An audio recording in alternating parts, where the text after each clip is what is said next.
J'aimerais que tu meurs dans ton lombricomposteur, que les vers te digèrent, que tu retournes à la terre. Il faudrait que tu meurs, que puissent pousser les fleurs.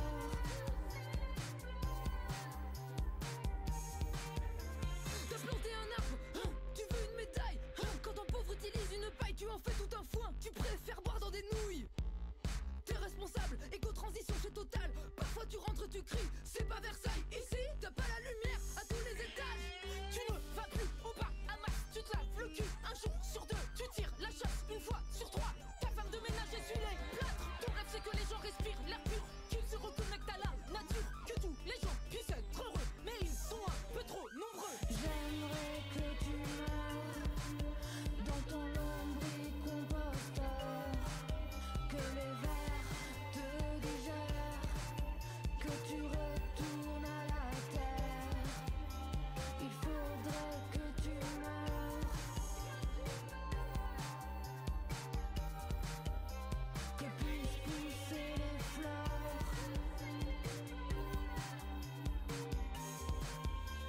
Ta voiture électrique, je la plastique, je dénature ta figure. Je te fume, je te course au champ. C'est vrai que je suis agressif, je fais du bruit, mes gosses sont mal polis. Je te fous sous la douche et je te coupe l'eau chaude. Ta voiture électrique, je la plastique, je dénature ta figure. Je te fume, je te course au champ. C'est vrai que je suis agressif, je fais du bruit, mes gosses sont mal polis. Je te fous sous la douche et je te coupe l'eau chaude.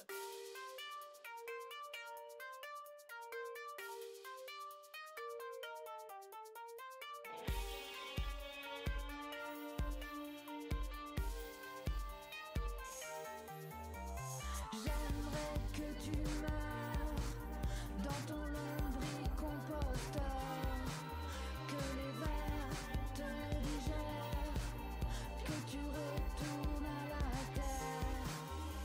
Il faudrait que tu meurs, que puissent pousser les fleurs.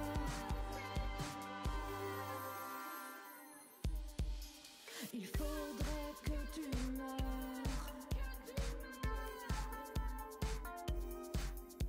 que puissent pousser les fleurs.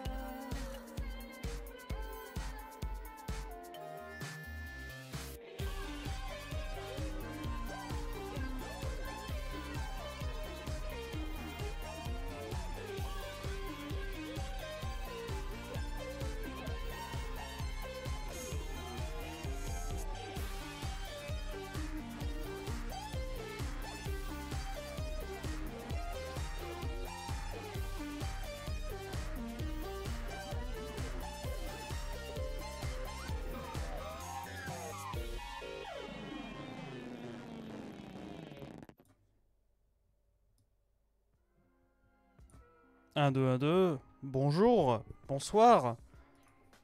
Ah, c'est bon. La webcam d'ailleurs met du temps. Attendez. Yep. Faut que j'active le fait qu'elle se désactive, réactive. Oh. Comment allez-vous? Comment ça va? Tac. Bon, bah je vois qu'on est encore très nombreux dès le début. Non, non, non. C'est le temps que ça arrive, évidemment.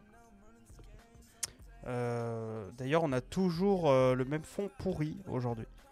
Parce que, bah, galère avec les poutres, hein. On est habitué. Non, je plaisante, bien sûr. Alors, aujourd'hui, on va parler de plusieurs choses. Mais on va surtout continuer la lecture de Où va l'argent des pauvres, hein, de Denis Colombi. D'une manière tout à fait sympa. Si vous n'avez pas suivi la dernière lecture qu'il y a eu, bah, vous pouvez la retrouver ici sur la chaîne YouTube.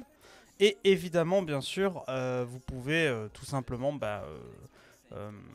suivre mes réseaux pour savoir quand est-ce qu'on continue les lectures, etc. Machin. Discord, je crois que le lien Discord est encore valable. D'ailleurs, je vais vérifier de suite si celui-ci est valable. VTM8, normalement c'est le cas, hein, mais bon. On va vérifier. Hop, les invitations. Évidemment, en mode streamer, les invitations sont cachées. Bon, on verra ça plus tard. Bon, en tout cas, il y a pas de souci, vous en faites pas. Voilà. Et puis voilà, toujours bienvenue, toujours très cool. Alors moi hier, je sais pas si vous avez suivi, je suis allé sur le live de Damon hier, ce matin à 4h du mat. Parce que bah, justement il parlait de Bernard Arnault, etc. Moi je rentrais de soirée donc j'étais alcoolisé. Et je me suis dit tiens, vu que Damon m'invite un peu, puisqu'il m'a vu dans le chat, à venir parler à sa radio libre, bah, je vais exprimer 2-3 trucs. Notamment en parlant sur la pauvreté. Hop. Voilà. Oh là, excusez-moi, j'ai fait tout tomber. Excusez-moi. C'est une avalanche de trucs. Et donc voilà, donc aujourd'hui on va effectivement parler plus ou moins de ça.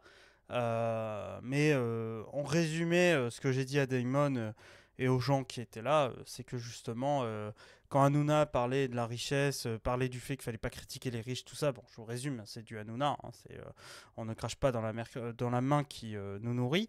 C'était intéressant parce que justement, en fait, je faisais remarquer qu'à aucun moment on ne parlait de pauvreté avec l'affaire des Restos du Cœur, ce qui pourtant est censé être la base de cette affaire, puisqu'on est d'accord qu'on parle de la pauvreté des gens, qu'on parle justement d'une certaine manière d'une remise en question, d'une certaine manière de la richesse, puisque on critique Bernard Arnault parce qu'il a donné 10 millions à des pauvres, et pas directement, il l'a donné à travers une association. Donc vous voyez, il y a tout un ensemble de grilles de lecture qu'on peut avoir sur ce sujet.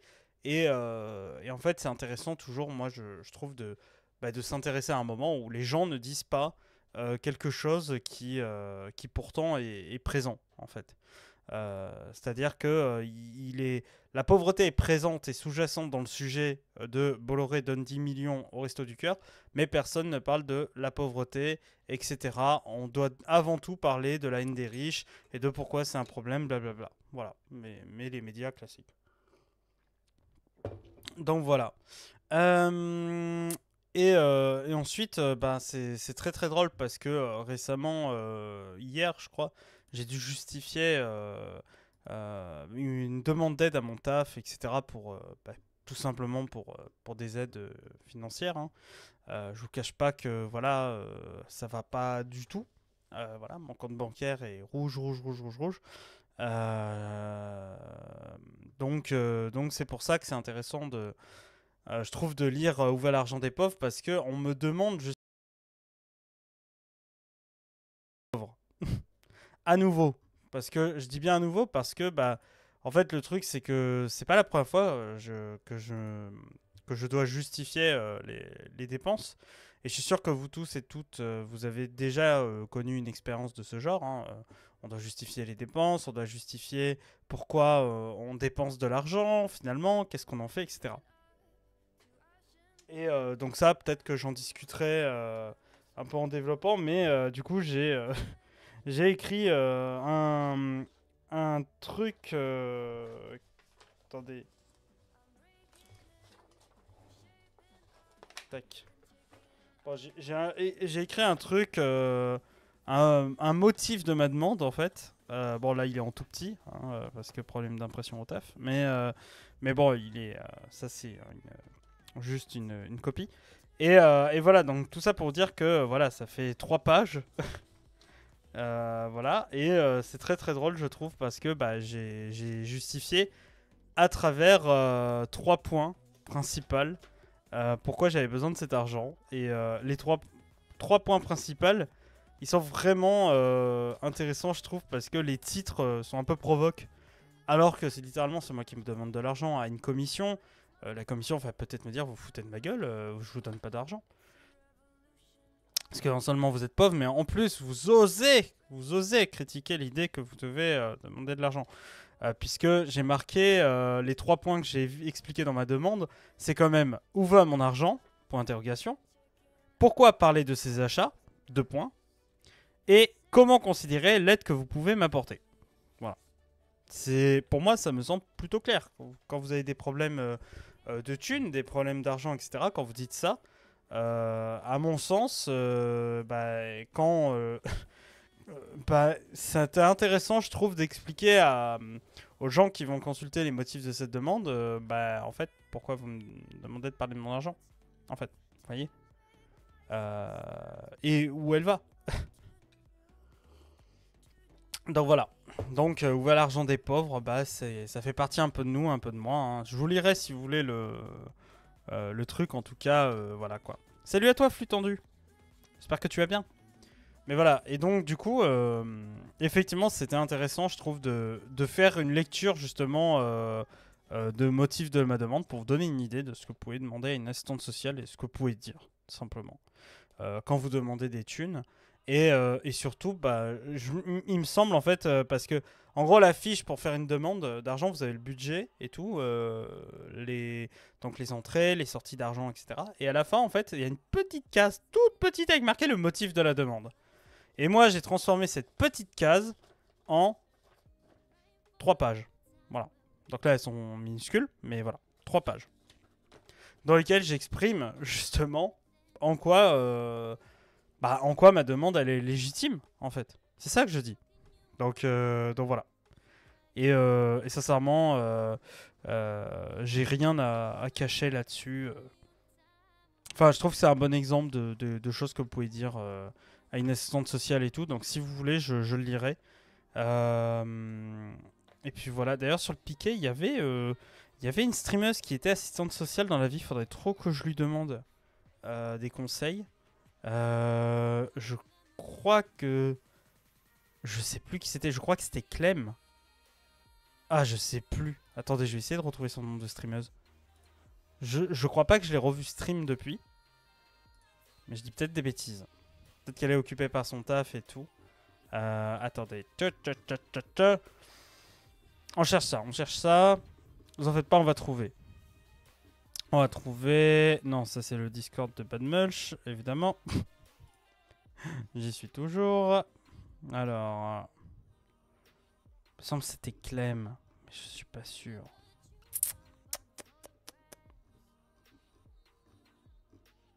Mais je suis vraiment pas sûr. Attention, il paraît que tout politisé, c'est un trouble psy. C'est vrai? C'est qui a dit ça? Qui a dit ça? Qu'il se dénonce?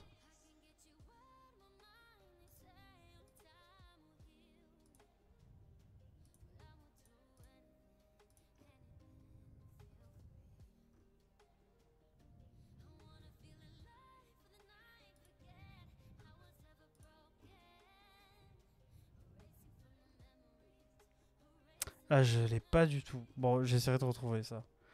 Ah si, voilà, c'était Clémence.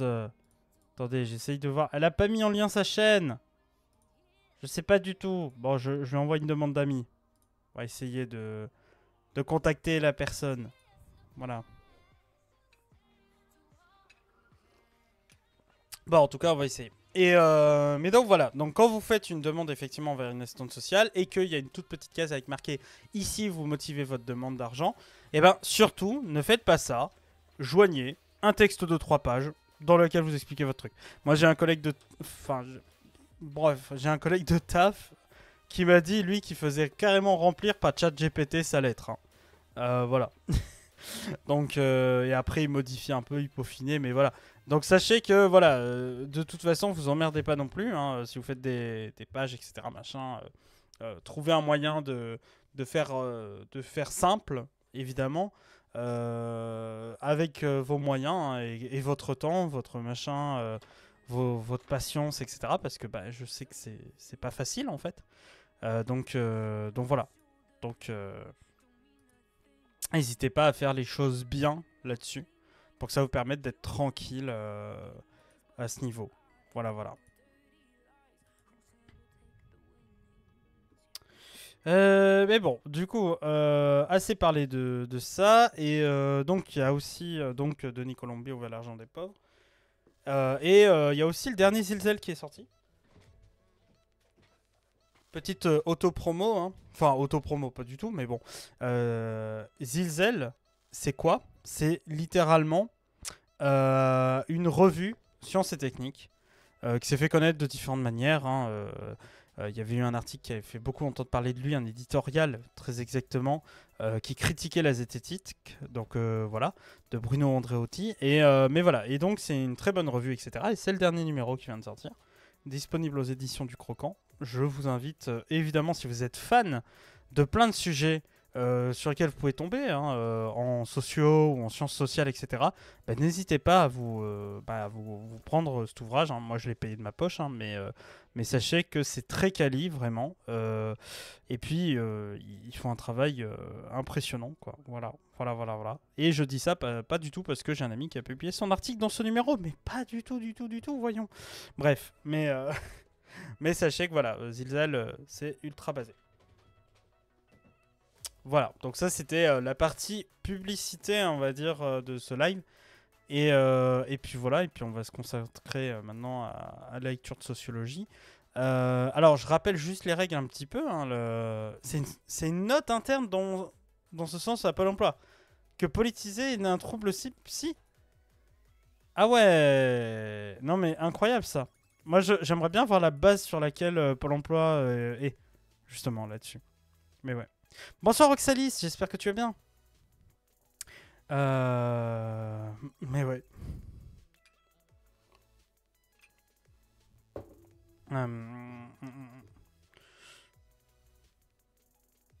Oh mon dieu, mon dieu, mon dieu, mon dieu. Je vois les news. Je viens de regarder Twitter, j'aurais pas dû. Je vois des news qui franchement me font doumer. Mais bref, on va pas regarder ça. La ministre de l'enseignement supérieur qui encourage l'usage des IA dans l'enseignement supérieur. Mais vous avez raison. Mais faites carrément les cours par ChatGPT. Qui était Pierre Bourdieu, 2 points. ChatGPT, s'il vous plaît, votre avis là-dessus. Voilà. Comme ça, le cours sera écrit directement. C'est magnifique, c'est merveilleux.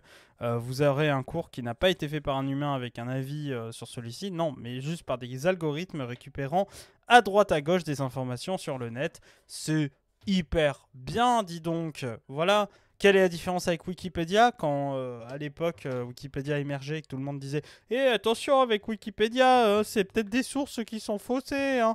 Il faut pas copier-coller du Wikipédia. Ben non, maintenant on en est à un point où en fait finalement on est en train de dire ouais ChatGPT pourquoi pas, ouais les intelligences artificielles dans les métiers créatifs de la pensée et tout ça, c'est une bonne chose. Mais allez-y, let's go. Pour ne plus penser, créer des IA qui ne sont pas là pour penser, mais là pour rendre compte de trucs.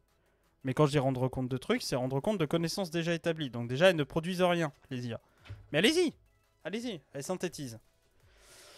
Ah là là là, pardon. Mais c'est juste ma grande hantise en ce moment des IA dans les métiers de l'art, dans les métiers machin. Foutez les IA dans des trucs à la con de logistique, par exemple. Demandez à une IA de checker les bons de commande de 250 colis à l'heure. Voilà. Là, sincèrement, l'IA servira à quelque chose. Un métier de merde, etc., que t'aimes pas, etc., et qui est chiant à mourir. Mais là, voilà, quoi.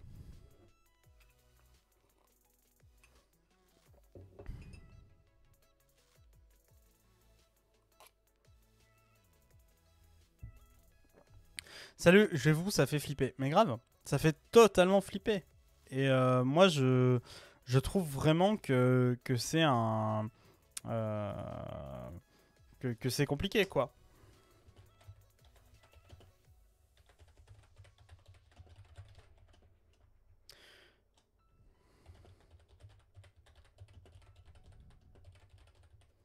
Mais voilà. Donc ça fait complètement flipper et je modifie même le nom du stream pour ça. Mais voilà, donc c'est là où on en est aujourd'hui. C'est là où on en est, c'est-à-dire que au lieu d'une idée finalement de libérer le travail, libérer les corps, libérer les individus, on est tout simplement dans l'idée de, au contraire, libérer les individus de la pensée. Voilà. C'est-à-dire que vous n'allez plus avoir le temps de penser. De toute façon, vous allez être en retraite à 64 ans, et si ce n'est plus, hein, puisqu'apparemment c'est pas suffisant, donc ça sera 65, vous verrez dans quelques années. Et ensuite, on vous fait doomer au point de vous dire, mais en fait, il faut que vous soyez d'accord avec toute l'invitation qui a à ne plus réfléchir à ces dimensions-là, à ne plus faire de métier artistique, etc. Vous serez obligé de faire des métiers de merde. périlleux, dont il y a encore besoin, hein, c'est sûr, hein, mais où on n'aura pas développé de technologie ou quoi que ce soit, ou d'avancées majeures pour permettre à ces gens de se retrouver dans des situations où on se libère du travail. Déjà, le temps de travail devrait diminuer. Il y a plein d'études là-dessus. C'est incroyable qu'on continue à le laisser, ou alors à le diminuer, mais sans le salaire qui va avec. Et on vous dit, non mais regardez, en fait, les gens, ils aiment travailler parce que s'ils travaillent moins, ils ont moins de salaire. Bah évidemment. Évidemment que s'ils travaillent moins, ils ont moins de salaire, ils veulent travailler. Évidemment. Moi aussi, je veux travailler si j'ai moins de salaire, si je travaille moins. Par contre, si je travaille moins et qu'on me dit à même salaire, c'est bon, moi ça me va, hein, let's go. Hein. On fait l'expérimentation demain. Hein. Voilà, hein, je fais un 20 heures par semaine et puis on est bon. Vous voyez, et c'est là où on en est, c'est qu'on est dans une situation où on ne veut pas libérer le travail, on ne veut pas libérer les gens par rapport au travail, et on se retrouve tous dans une espèce de... Ouais, de cacophonie où on est piégé, je ne suis pas sûr de ce mot, mais bref, où on est piégé là-dedans. Donc c'est dommage. C'est dommage. Mais voilà. Est-ce que je vous lis ce que j'ai écrit du coup, est-ce que je vous lis ce que j'ai écrit dans ma demande à l'assistante sociale de mon taf, pour vous donner un exemple de ce que vous pouvez faire si vous avez des problèmes d'argent. Et si vous assistez à ce live, bien sûr, et à des lectures de sociologie. Ou est-ce que vous voulez directement qu'on passe à la lecture de Où va l'argent est pauvre? À un moment, on fera une pause et peut-être que je vous lirai ce petit papier, voilà, histoire de vous présenter un peu l'idée de la chose. Mais voilà. Et comme ça, vous pourrez dire, est-ce qu'il va avoir l'argent, est-ce qu'il va pas l'avoir, selon votre avis. Voilà. Est-ce que vous donneriez l'argent à quelqu'un qui vous écrit ça? Le papier? D'accord, je vais vous lire le papier. Moi, je serais curieux de savoir ce que tu as écrit. Alors, vous allez vraiment, mais alors vraiment... franchement, vous serez assistante sociale. Vous tombez sur quelqu'un comme ça, vous aurez juste envie de... de le frapper, je pense. Bon, alors accrochez-vous, hein, d'accord? Parce que déjà, donc, motif de la demande, ça commence par une citation. Déjà, rien que ça. Il y a quelqu'un, il vous écrit une citation dans un papier officiel dans lequel il demande des aides. Hein. En fait, mais qu'est-ce qu'il fout? Qu'est-ce que tu fais, joyeux sociologue? Et donc j'ai marqué, donc accrochez-vous, tant que l'usage de l'argent des pauvres fera l'objet d'un soupçon infamant, tant que l'on cherchera à le contrôler et à le contraindre, tant qu'on leur fera payer la peine symbolique de la disqualification de leur choix, leur conduite et leurs désirs, bref, tant qu'on les traitera comme des pauvres, alors il sera impossible pour eux de sortir collectivement de la pauvreté. Denis Colombi, Où va l'argent des pauvres, 2020, page 229. Donc déjà, voilà, ça commence par une citation de Denis Colombi. Comme quoi, j'ai bien fait de lire ce livre sur ce live. T'aurais dû demander à ChatGPT d'écrire le papier. Alors, j'ai un collègue de travail qui le fait, pour anecdote. Voilà. Moi, j'ai décidé de l'écrire moi-même, voilà. Mais ça m'a pris 1 heure à l'écrire. Donc, premier point. Donc, c'est en gros, hein, parce qu'il y a 3 points. Premier point, où va mon argent? Bon, évidemment, je flouterai certaines informations. Une question que je cesse de justifier, c'est celle de où va mon argent. Entre 2016 et 2022, j'étais étudiant boursier au Crous. Durant ces 6 années d'enseignement supérieur, je devais justifier la moindre dépense pour une demande d'aide ponctuelle allant de 200 à 400 euros par an, ainsi que pour une bourse sur critères sociaux. Bourse qui couvrait moins de 50% du prix de mon logement. Aujourd'hui, je fais à nouveau la demande d'une aide exceptionnelle, car je fais face à des difficultés financières et n'ai pas d'argent de côté, et ce malgré les emplois que j'occupe successivement depuis 2015 pour payer mes études. Cette demande traduit des difficultés nouvelles. Inflation, coût de la vie, crise du logement en Île-de-France. Oui, vous savez que je suis en Île-de-France. Ça sert à rien de masquer ça. Ce sont les bas salaires qui subissent d'autant plus ces crises, car elles s'installent dans le temps et se traduisent par des soucis au niveau alimentaire, mais aussi social, à travers des loisirs de toutes sortes. On privilégie les séries sur des plateformes VOD que les sorties au cinéma, ou dans des lieux de sociabilité, des bars, restaurants, salles de sport, etc. On se surprend à penser à commettre un vol aux caisses automatiques d'un magasin au risque d'être attrapé avec inscription au casier judiciaire plutôt que de se couper d'un énième repas ou de l'achat d'une lessive trop chère mais indispensable. C'est ce qui s'amène avec le temps long, des difficultés financières plus grandes au fur et à mesure que l'on vient à avoir du mal à s'y confronter. Vous avez vu, c'est basé quand même. Depuis 1 an, j'anime sur mon temps libre, attention, et participe à un projet de vulgarisation et diffusion des savoirs scientifiques. Ce travail bénévole a récemment entraîné des coûts matériels avec l'achat d'un nouvel écran d'ordinateur, l'ancien a lâché après 9 années de bons et loyaux services, et une nouvelle pièce d'ordinateur pour limiter une surchauffe excessive d'un processeur à 80 degrés Celsius pendant 1 année, ce qui à terme diminuera la durée de vie de celui-ci et aurait pu entraîner de nouvelles dépenses. Ces dépenses, sans doute médiocres par rapport à d'autres, se traduisent par des paiements en plusieurs fois par l'intermédiaire de crédits. Il y a aussi les vêtements, dont le moindre trou m'oblige à m'improviser couturier, et sachez que je suis mauvais couturier, sans ah, il y a une faute. Sans jamais me permettre de porter autre chose qu'un prêt-à-porter qui se dégrade dès le 3e usage et dont l'achat me coûte tous les 2 à 3 mois entre 50 et 70 euros. Deuxième point. Pourquoi parler de ces achats? C'est que le moindre achat supplémentaire par rapport à votre budget vous fait passer en négatif.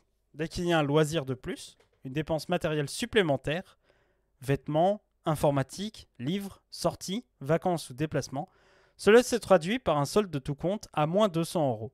Si bien que vous arrivez vite au 10 du prochain mois avec un compte bloqué, car en négatif de cette somme sur votre compte courant. Pourtant, dans ces dépenses supplémentaires, entre guillemets, il y a des choses essentielles. Produits nettoyants, rasoirs, crème hydratante, brosse à dents, éponge, soja ou viande, piles, rames de papier, encre, carnet de notes, livres, pour ne donner que ces exemples. L'achat d'un numéro de revue ou d'un ouvrage entre 19 et 40 euros me permet de préparer des lettres de motivation ou une audition prochaine à un contrat de thèse. Et à cela s'ajoute le train qu'il faudrait payer pour se rendre à l'audition, entre 30 et 120 euros l'aller-retour. Coucou, c'est un peu long comme courrier, pauvre assistante sociale, c'est un métier bien plus dur que chronophage qui n'y parle. Après, le courrier s'adresse à toute la commission, hein. Très sincèrement. Je ne l'ai pas signé de mon nom parce que c'est anonyme, les courriers de ce type, mais comme c'est le motif de la demande directement, il s'adresse pour moi, pas qu'à l'assistante sociale. Mais j'en parlerai, je l'appellerai aujourd'hui, puisqu'hier je lui ai déposé tout le dossier, mais j'ai pas pu l'avoir. Alors, bien sûr, on pourrait arguer que, donc là où je travaille, c'est une bibliothèque, hein, c'est la BNF. Bien sûr, on pourrait arguer que la BNF propose un catalogue bien fourni, en revue scientifique et en collection consultable sur place. Mais je travaille depuis mon logement et j'ai besoin d'un accès permanent à ces ouvrages et revues. Tout cela crée des situations de détresse économique et sociale. Comment considérer, troisième point, comment considérer l'aide que vous pouvez m'apporter? Si je dois vous convaincre de m'accorder une aide exceptionnelle, c'est justement pour sortir un tant soit peu de ce cercle de dépenses. Me permettre de prendre le temps d'économiser, ne serait-ce que plus de 10 euros sur mon compte épargne, avec un solde de 10,12 euros au 11 septembre 2023. 10,12 euros, hein. C'est important parce que depuis 2020, j'ai 10 euros sur ce compte. Voilà, sachez-le. Cela me permettrait de me poser, de pouvoir sortir la tête de l'eau afin de dépenser cet argent non pas dans un énième projet, mais dans l'entretien d'une vie faite de crises successives et prise dans cet artifice monétaire entretenu par une série de comportements stigmatisants que l'on nomme pauvreté. Je demande cet argent pour me permettre de dépasser les crises qui ont amené ces nouvelles dépenses. Cela ne les réglera en rien, car les causes sont structurelles, mais atténuera l'effet dévastateur que cela peut avoir, et ce de manière plus ou moins longue, selon la somme qui m'est confiée. Cela permet aussi de temporiser ma recherche d'un contrat viable dans une discipline que j'aime et dont le doctorat financé est une possibilité au vu de mon parcours et de mes connaissances. Un permis de conduire serait un plus, un projet de longue haleine dont les études et la précarité m'ont écarté en raison d'un manque de temps et de moyens. Je prends ce que l'on m'offre parce que parfois, quelque part, cela doit être suffisant. Merci beaucoup pour le sub, flux tendu. Merci beaucoup. Donc voilà, donc j'ai fini ma dernière phrase, c'est « Je prends ce que l'on m'offre parce que parfois, quelque part, cela doit être suffisant. » Mesdames, messieurs, je vous remercie de l'attention que vous porterez au motif de ma demande. Blablabla, veuillez agréer l'expression de mes sentiments distingués. Voilà, pour que tu arrives à 13-12. Merci beaucoup. Voilà, donc sachez-le, donc on est effectivement dans cette situation en fait. Donc voilà, donc c'est un peu long. Ils vont me donner combien? Alors ça, je sais pas. C'est eux qui choisissent. Normalement, cette commission-là, je connais seulement la somme maximale qu'ils ont déjà donné à un collègue de taf. La somme maximum, c'est 1500 euros. Mais c'est une aide exceptionnelle qui est donnée par un lieu de travail exceptionnel. Donc, et en tant que contractuel, ils ont connaissance du fait que on n'a pas de thunes. Hein. Parce que moi, j'ai calculé, pour faire cette lettre, j'ai calculé, en réalité, chaque début de mois, je le commence avec 300 euros. C'est-à-dire, si une fois que j'ai payé mon loyer, il me reste 300 euros pour tout le mois. Ça vous paraît énorme, j'imagine, pour certains. Et sauf qu'en fait, ça part hyper vite. Parce que dès que vous achetez des trucs, des machins, dès que vous faites une sortie, dès que vous faites le moindre truc, ça part très vite. Et sans compter derrière que il y a forcément les paiements en retard ou les trucs comme ça que vous devez. Et voilà quoi. Mais voilà. Et merci pour le sub, Oxalis. Pourquoi il l'a pas affiché? Pourquoi il a pas affiché le sub? Non mais oh. Quel enfoiré, Mobot. Il a été compté au moins? J'ai l'impression qu'il a été compté. Je sais pas. Avec l'inflation, 300 euros, ça part encore plus vite. Non, mais c'est ça. Donc c'est pour ça que, clairement, je demande cette aide. N'hésitez pas, c'est un peu mon message du jour, n'hésitez pas à demander de l'aide, en fait, tout simplement. Et surtout, ne doumez pas de ça. Ne vous sentez pas coupable de ne pas avoir de revenus, en fait. C'est pas votre faute si vous avez des galères. Comme j'ai dit, les causes sont structurelles. C'est marqué dans ma lettre. Elles sont structurelles. Vous, la seule chose que vous pouvez faire, c'est essayer de sortir la tête de l'eau à des moments. Et parfois, pour sortir la tête de l'eau, il faut tout simplement des aides qui vont avec. Donc, ça veut dire ce genre de choses, quoi. Donc voilà. Donc ça, c'est un peu mon message du jour. N'hésitez pas à aller voir des gens. Et encore une fois, c'est vrai, hein, les assistantes sociales, c'est un métier plus dur et chronophage qu'il n'y paraît. Hein. Dado Doggy a tout à fait raison. Ce sont des gens humains. Il y en a qui pètent un plomb parce que vous êtes le 200e dossier du jour, elles en peuvent plus, etc. Machin. Bon, elles ont pas à mal vous parler et tout, on est bien d'accord, ni à vous fliquer, mais malheureusement, elles ont des impératifs qu'on leur donne. Et en fait, elles font tampon. Voilà. Elles font tout à fait son tampon. Et sinon, dans la commission, je sais pas qu'il y a, je sais juste qu'il y a des syndicats. Donc force à eux, s'ils sont là. J'espère que ça sera pas la CFDT. Ah là là là là, ça bitch sur la CFDT, joyeux. Mais que c'est terrible. Oh là là, c'est tellement inattendu. Et voilà. Alors, sinon, on va continuer la lecture. Du coup, je vous propose. Donc, on s'était arrêté sur le football. Donc, vous savez, le football, ce truc, ce sport là où les gens tapent dans un ballon. Non, je suis désolé, je suis plutôt rugby moi. Mais comme je suis pas raciste, je regarde pas je regarde pas l'équipe de France. Et en fait, ce qui se passe, c'est que pardon. Ce qui se passe du coup, c'est que justement, on se retrouve avec des footballeurs qui, on a vu la semaine dernière, étaient considérés comme des faux riches. Voilà. C'est-à-dire qu'ils sont riches, d'accord. Ceux qui sont footballeurs professionnels dans des grands clubs et tout, ils ont de l'argent, c'est vrai. Sauf que, en fait, même s'ils ont des dépenses énormissimes hein, par rapport à leur train de vie, etc., machin, ils sont jamais considérés comme des vrais riches légitimes par les riches. Et c'est pour ça notamment que dès qu'un footballeur bouffe un bœuf de Kobe, il se fait emmerder. Alors que quand ça peut être Bernard Arnault, je pense que tout le monde va dire oui, mais Bernard Arnault, il a donné 10 millions au Resto du Cœur. Hein, qu'est-ce que vous faites de Bernard Arnault? Lui, il a donné de l'argent. Voilà. Hein, et vous, qu'est-ce que... Hein, voilà. Hein. Enfin, c'est ça, quoi. C'est vraiment ça. Mais voilà. J'espère qu'il a été compté. Comment ça, qu'est-ce qu'il a été compté? Qui a été compté? Ah oui, pardon, tu parles de... je suis désolé. Je suis déjà fatigué, lol. J'ai toujours pas commencé à lire. Mais voilà. Et donc, on était à la page 66. Les millionnaires de la chance. On va parler du football, mais pas que. Et ensuite, on va parler du loto, je pense. Je sais plus. Je pense que oui.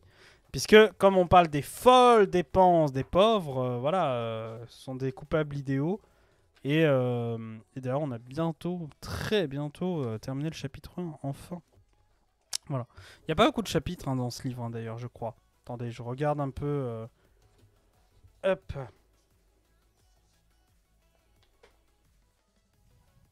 Ta, ta, ta. En fait, c'est pas, c'est pas des chapitres, c'est des parties. Suspect numéro ta, ta, ta. Le coupable idéal, le bon, mauvais, pauvre.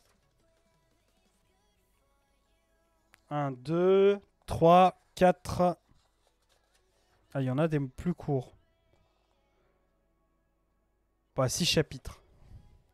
C'est un gros livre, bah, un peu, ouais, hein, quand même. Hein. C'est pas un... Après, ça va, hein, franchement. Aux éditions Payot.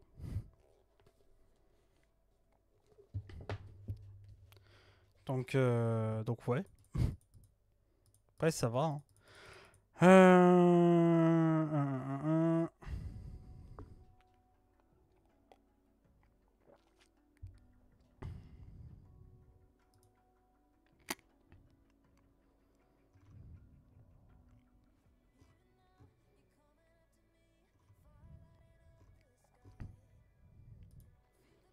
Alors. Donc c'est parti, on va commencer la lecture. N'hésitez pas évidemment à me dire si voilà, si je vais trop vite, s'il y a des choses que vous comprenez pas, etc. Machin, il n'y a pas de souci. Salut à toi Black Rabbit, comment vas-tu? Salut Spoufle, comment ça va? Ah, t'es en train justement de parler d'argent des pauvres et du fait de pas vouloir s'en donner. Je donnais 5 € à Wikipédia après mon patrimoine. Donne comme Bernard, j'ai donné 2 fois plus que Bernard. C'est quoi ce truc? Avec une fortune de 214 milliards d'euros, Bernard Arnault donne 10 millions au Resto du Cœur. Avec votre patrimoine de 11 000... non, pardon, de 117 000 euros, c'est comme si vous donniez 5,47 €, ce qui équivaut à un kebab. Ah. Pour faire mieux que Bernard, faites un don incroyable. Un site fait par Mathis Hamel. Incroyable. Bah, il est stylé ce site. Et il donne à qui Mais il donne à qui ce site? Il donne à... C'est ça ma vraie question. Est-ce que vraiment il donne au Resto du Cœur? Ah oui, si. Le lien, c'est vers les Restos du Cœur. C'est soutenez... Attendez, je vous montre. Tac. Tac, tac, tac. C'est soutenez les Restos du Cœur. Voilà. Donc vous pouvez donner mieux, plus que Bernard, évidemment.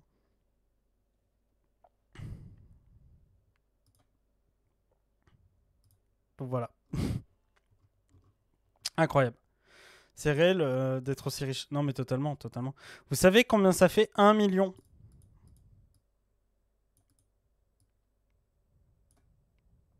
Si je dis pas de bêtises, 1 million. C'était pour faire comprendre la différence entre 1 million et 1 milliard. 1 million, c'est...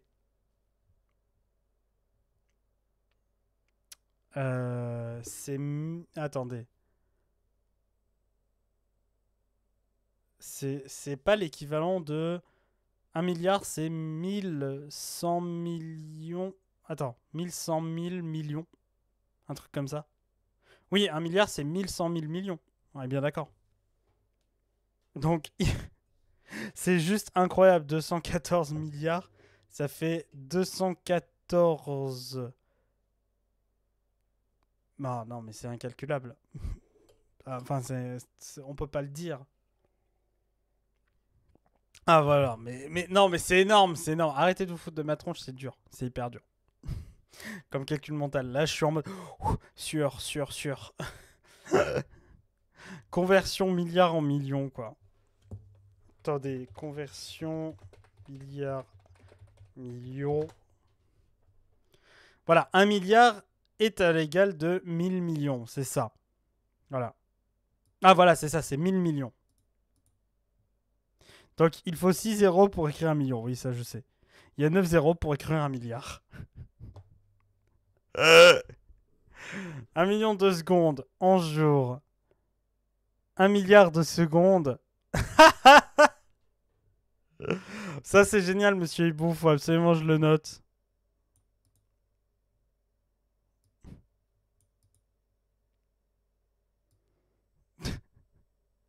Non, mais c'est juste incroyable. Non, mais c'est bien, c'est bien. Ça révèle d'autant plus la quantité. Là, je le note sur Discord.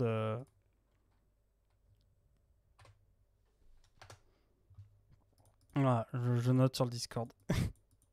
Non, mais c'est impressionnant. C'est impressionnant. Et le pire, c'est que vraiment, c'est vu comme un truc génial, en fait. Vous voyez, c'est génial ce que fait Bernard Arnault. Hanouna, tout ça. C'est marrant que quelqu'un comme Hanouna défende les riches. Je suis estomaqué.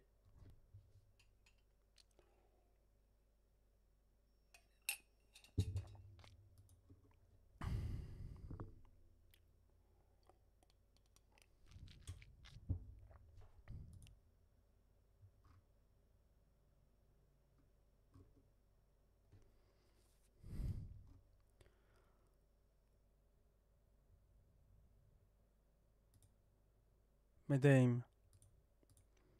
Putain, en plus, oh mon dieu, je viens de voir le post de Ségolène Royal. Non, on va pas en parler, on va pas en parler parce que c'est tellement what the fuck.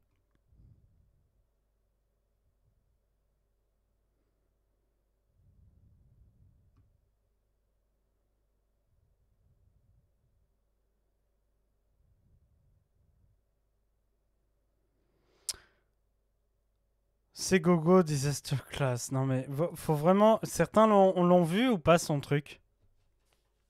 Je vous le lis ou pas du tout? Si vous voulez, je vous le lis. Hein. C'est juste impressionnant. C'est impressionnant de conneries en fait. Hein. Mais c'est impressionnant. Moi, sincèrement, je m'y attendais, mais pas comme ça. Bah attendez, je vais vous le lire. Ce sera plus simple. Parce que là, comme ça, effectivement, vous pouvez vous dire, non, mais tu dis n'importe quoi, voilà. Bon, allez, c'est parti. Donc, ça suffit. Ah, pardon. Ça suffit. On ne vient pas déguisé à l'école, ni en kimono, ni en pyjama. Respectez les chefs d'établissement, les enseignants qui n'ont pas le temps à perdre avec ces caprices. Travaillez et réussissez dans l'école de la République qui vous accueille gratuitement. Préparez votre métier futur et construisez votre vie que je vous souhaite heureuse, avec sens des responsabilités. Attention, car vous risquez d'être condamné pour un recours abusif. Après avoir perturbé la rentrée des autres élèves, évitez d'encombrer les tribunaux. Je me dis juste une chose. À quel moment quelqu'un se dit que c'est quelqu'un de gauche qui a écrit ça? Bon, déjà parce que vous risquez d'être condamné et d'encombrer les tribunaux. Super la jeunesse. J'encombre les tribunaux. Je suis jeune et je porte juste une robe, mais je suis une meuf. Donc déjà, bah oui, d'encombrer les tribunaux, ok, génial. Et surtout, pour recours abusif. C'est-à-dire que, attention, ne faites pas chier avec des recours au tribunal. C'est votre droit, en fait. C'est votre droit d'aller au tribunal. Si vous perdez un procès, tant mieux. Enfin, tant pis. Pas tant mieux, mais c'est votre droit. C'est un droit élémentaire, en fait. Donc non, tu vas pas être condamné pour recours abusif si tu vas effectivement devant la loi pour dire un chef d'établissement m'a mal parlé, il m'a agressé, violenté, etc. machin, parce que je portais une abaya. C'est pas un recours abusif. Elle est toujours comme ça. Oui, non, mes filles de militaires. Hein. Et surtout, mais genre... respecter les chefs d'établissement. Bah, s'ils te respectent pas, non. Les enseignants qui n'ont pas de temps à perdre avec ces caprices, bah, apparemment si, puisque Gabriel Attal leur fait perdre du temps là-dessus. Travaillez et réunissez les écoles. Oh, cette musique. Voilà, donc ça, c'est l'effondrement de Ségolène. Voilà, et en fait, elle répond, c'est ça le pire, elle répond à une interview exclusive de la première famille en France à avoir déposé plainte pour discrimination en raison de l'appartenance religieuse après exclusion d'une élève de 15 ans à Lyon pour apporter un kimono. La grande sœur, qui a été reçue par la proviseure le lendemain de l'incident, raconte les détails du rendez-vous et la position de la chef d'établissement qui lui dit qu'à partir du moment où on voit des élèves enlever les foulards devant l'école, avant d'entrer, on connaît leur religion. Et que, de fait, le kimono est assimilé à un vêtement religieux.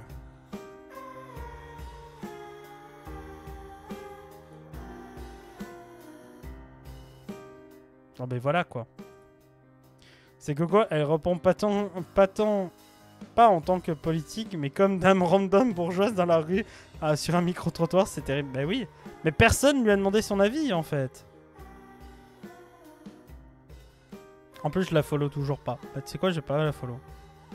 Moi qui pensais que la gauche c'était l'alimentation, tout ça, my bad, take note, le contrôle des femmes.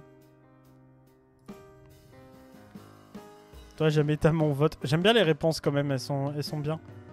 Pourriez-vous définir l'école de la République, s'il vous plaît? Je vois beaucoup cette expression sans jamais qu'elle soit définie. C'est bien celle de la reproduction sociale dénoncée par les sciences de puissantes institutions, non? Eh oui, merci. C'était le point Bourdieu, félicitations. Voilà.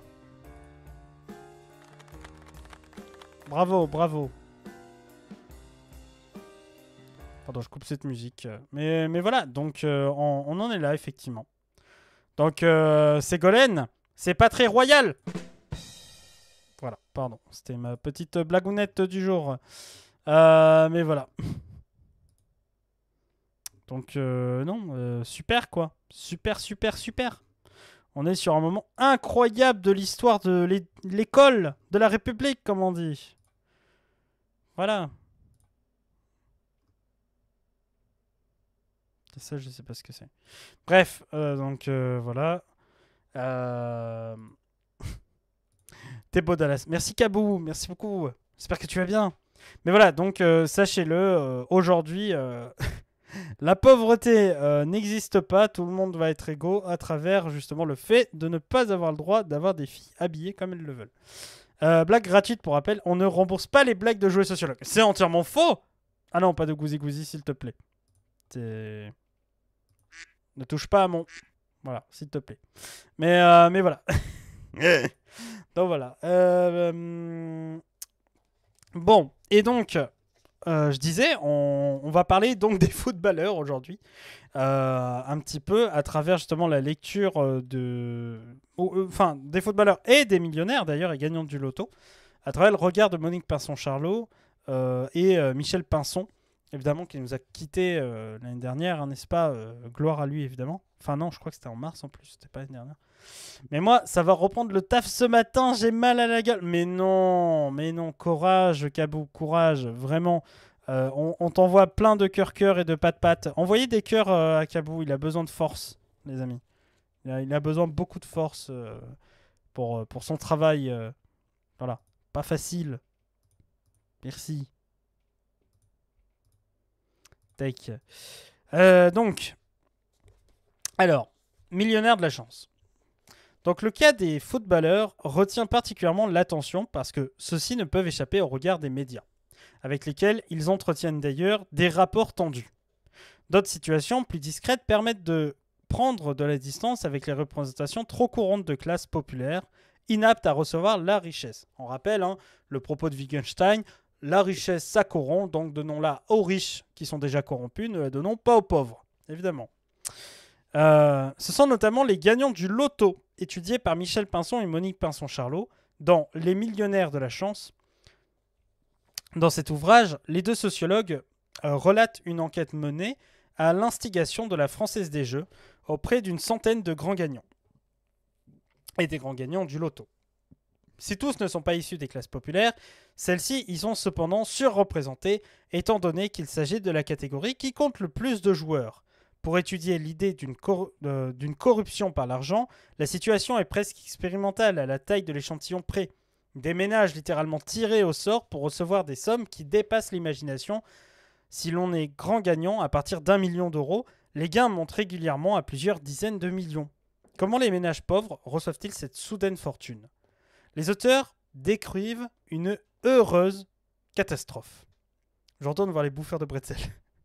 Ça marche, des bisous, Kabou. Bon courage. Un événement certes positif, où l'image sent mal, mais profondément déstabilisant. à tel point qu'il est souvent placé, au moins pour un temps, sous le sceau du secret. En gros, on ne dit pas qu'on a gagné de l'argent, chut, parce qu'on a peur des regards ou du vol. Autant pour éviter les attentions malveillantes que pour se protéger des regards des autres, prompts à guetter les signes de délinquance. Pardon, de déliquescence, non, c'est pas. Attention, quand vous êtes riche, vous n'êtes pas délinquant. Hein. De déliquescence morale. Déliquescence morale, pardon. Les revirements et les changements provoqués par l'argent. Mais une fois le choc passé, les heureux élus ne laissent pas l'argent leur monter à la tête si facilement. Certes, ils acquièrent le plus souvent quelques signes extérieurs de richesse, la voiture, le logement, les voyages figurent en première ligne de nouvelles dépenses avec le luxe suprême, l'abandon du travail, mais les folies restent somme toute maîtrisées, y compris chez les plus précaires. Ce qui y ressemble le plus s'inscrit souvent dans des histoires de vie particulières. Ainsi, si l'un des gagnants à rencontrer par les sociologues fait venir spécialement du Canada un 4x4 grand luxe, ce n'est pas pour frimer sur les boulevards parisiens, mais plutôt pour nourrir sa passion de la chasse. Il a d'ailleurs acquis plusieurs domaines à cette fin, dont il fait profiter ses amis chasseurs, notamment en refusant de placer à leur limite les panneaux propriété privée, qu'il détestait dans sa vie d'avant. Souvent, c'est la famille qui guide les dépenses. Les gains sont utilisés dans l'espoir de transmettre un patrimoine aux enfants, afin de les libérer de la menace du besoin que l'on a si bien connu soi-même. D'ailleurs, les gagnants se révèlent particulièrement prudents dans leur investissement. Et ce sont les banquiers qui doivent acclimater ces nouveaux riches à l'idée d'une prise de risque plus raisonnable, c'est-à-dire plus élevée que ce qu'ils souhaitaient au départ. Dans ces différents cas, les dispositions populaires vis-à-vis de l'argent, c'est-à-dire la façon qu'ont les classes populaires de les voir et de le voir et de l'utiliser, s'avère bien loin d'être inadapté à la gestion de l'argent, fût-il en quantité démesurée. Tout au contraire même, Michel Pinson et Monique Pinson-Charlot notent qu'elles peuvent, dans certains cas, y être tout à fait favorables. Par exemple, un certain moral du travail ouvrier conduit l'un des gagnants à la création d'entreprises pour valoriser son travail, développant en France et en Turquie, son pays d'origine, des activités commerciales, plutôt que de s'en contenter de tout laisser gérer par un financier. Les plus pauvres, des heureux élus, pauvres avant le gain bien sûr, se montrent même moins disposés que les autres à se laisser aller à des dépenses ostentatoires et excessives. Voici une citation. « Jouir de sa richesse, c'est faire ce que l'on veut sans frimer, sans regarder non plus à la dépense, simplement vivre selon ses penchants, ses désirs, sans chercher à en imposer, sans se refuser ce qui plaît et sans se précipiter sur ce que mettent en avant l'époque, la publicité ou l'air du temps. Peu habitués à dépenser pour épater la galerie, les gagnants les plus populaires sont peut-être les plus protégés de la dépense ostentatoire, tout en goûtant pleinement le plaisir de ne rien se refuser. » Ça, c'est hyper intéressant comme truc. Hein. C'est que là, les Pinson-Charlot présentent le fait que justement, les gagnants qui gagnent au loto, en fait, ils ne claquent pas l'argent de manière incontrôlée, comme peuvent le faire certains riches. En tout cas, des raisonnables. Et ça, c'est intéressant. Donc voilà.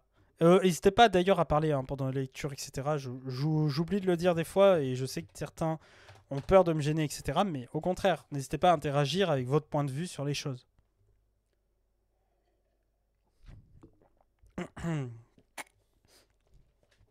Certes, les gagnants prennent volontiers leur revanche sur la vie, notamment au travers de la voiture, et s'accordent avec délice d'un plaisir longtemps interdit ou inaccessible, y compris celui, et pas des moindres, d'en remonter aux banquiers et autres commerciaux, jadis méprisants et désormais tenus d'être obséquieux.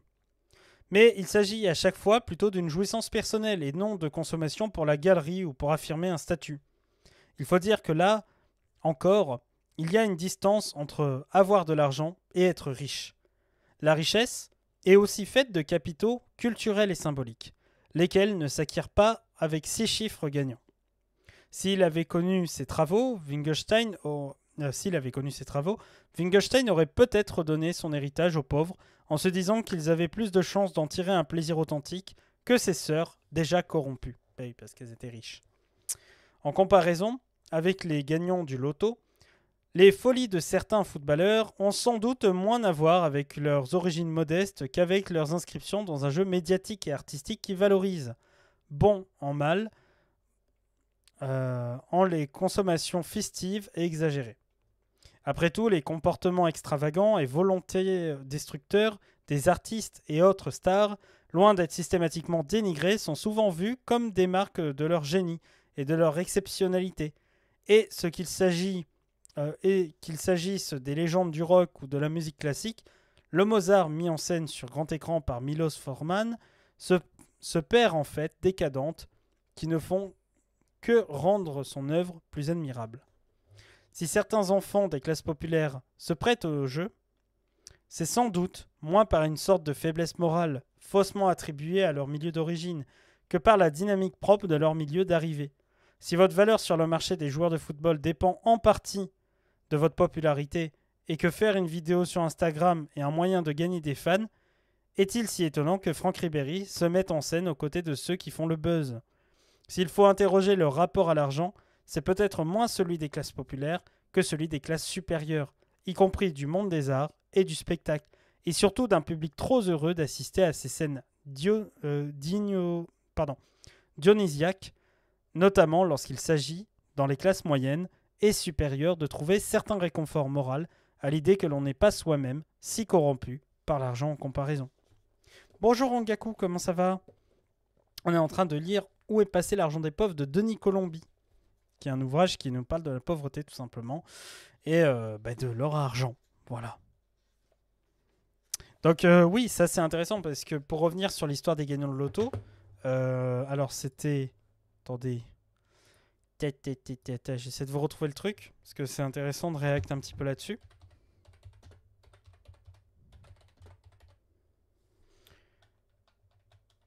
Tac. Alors, je crois que c'était là. Alors avec nous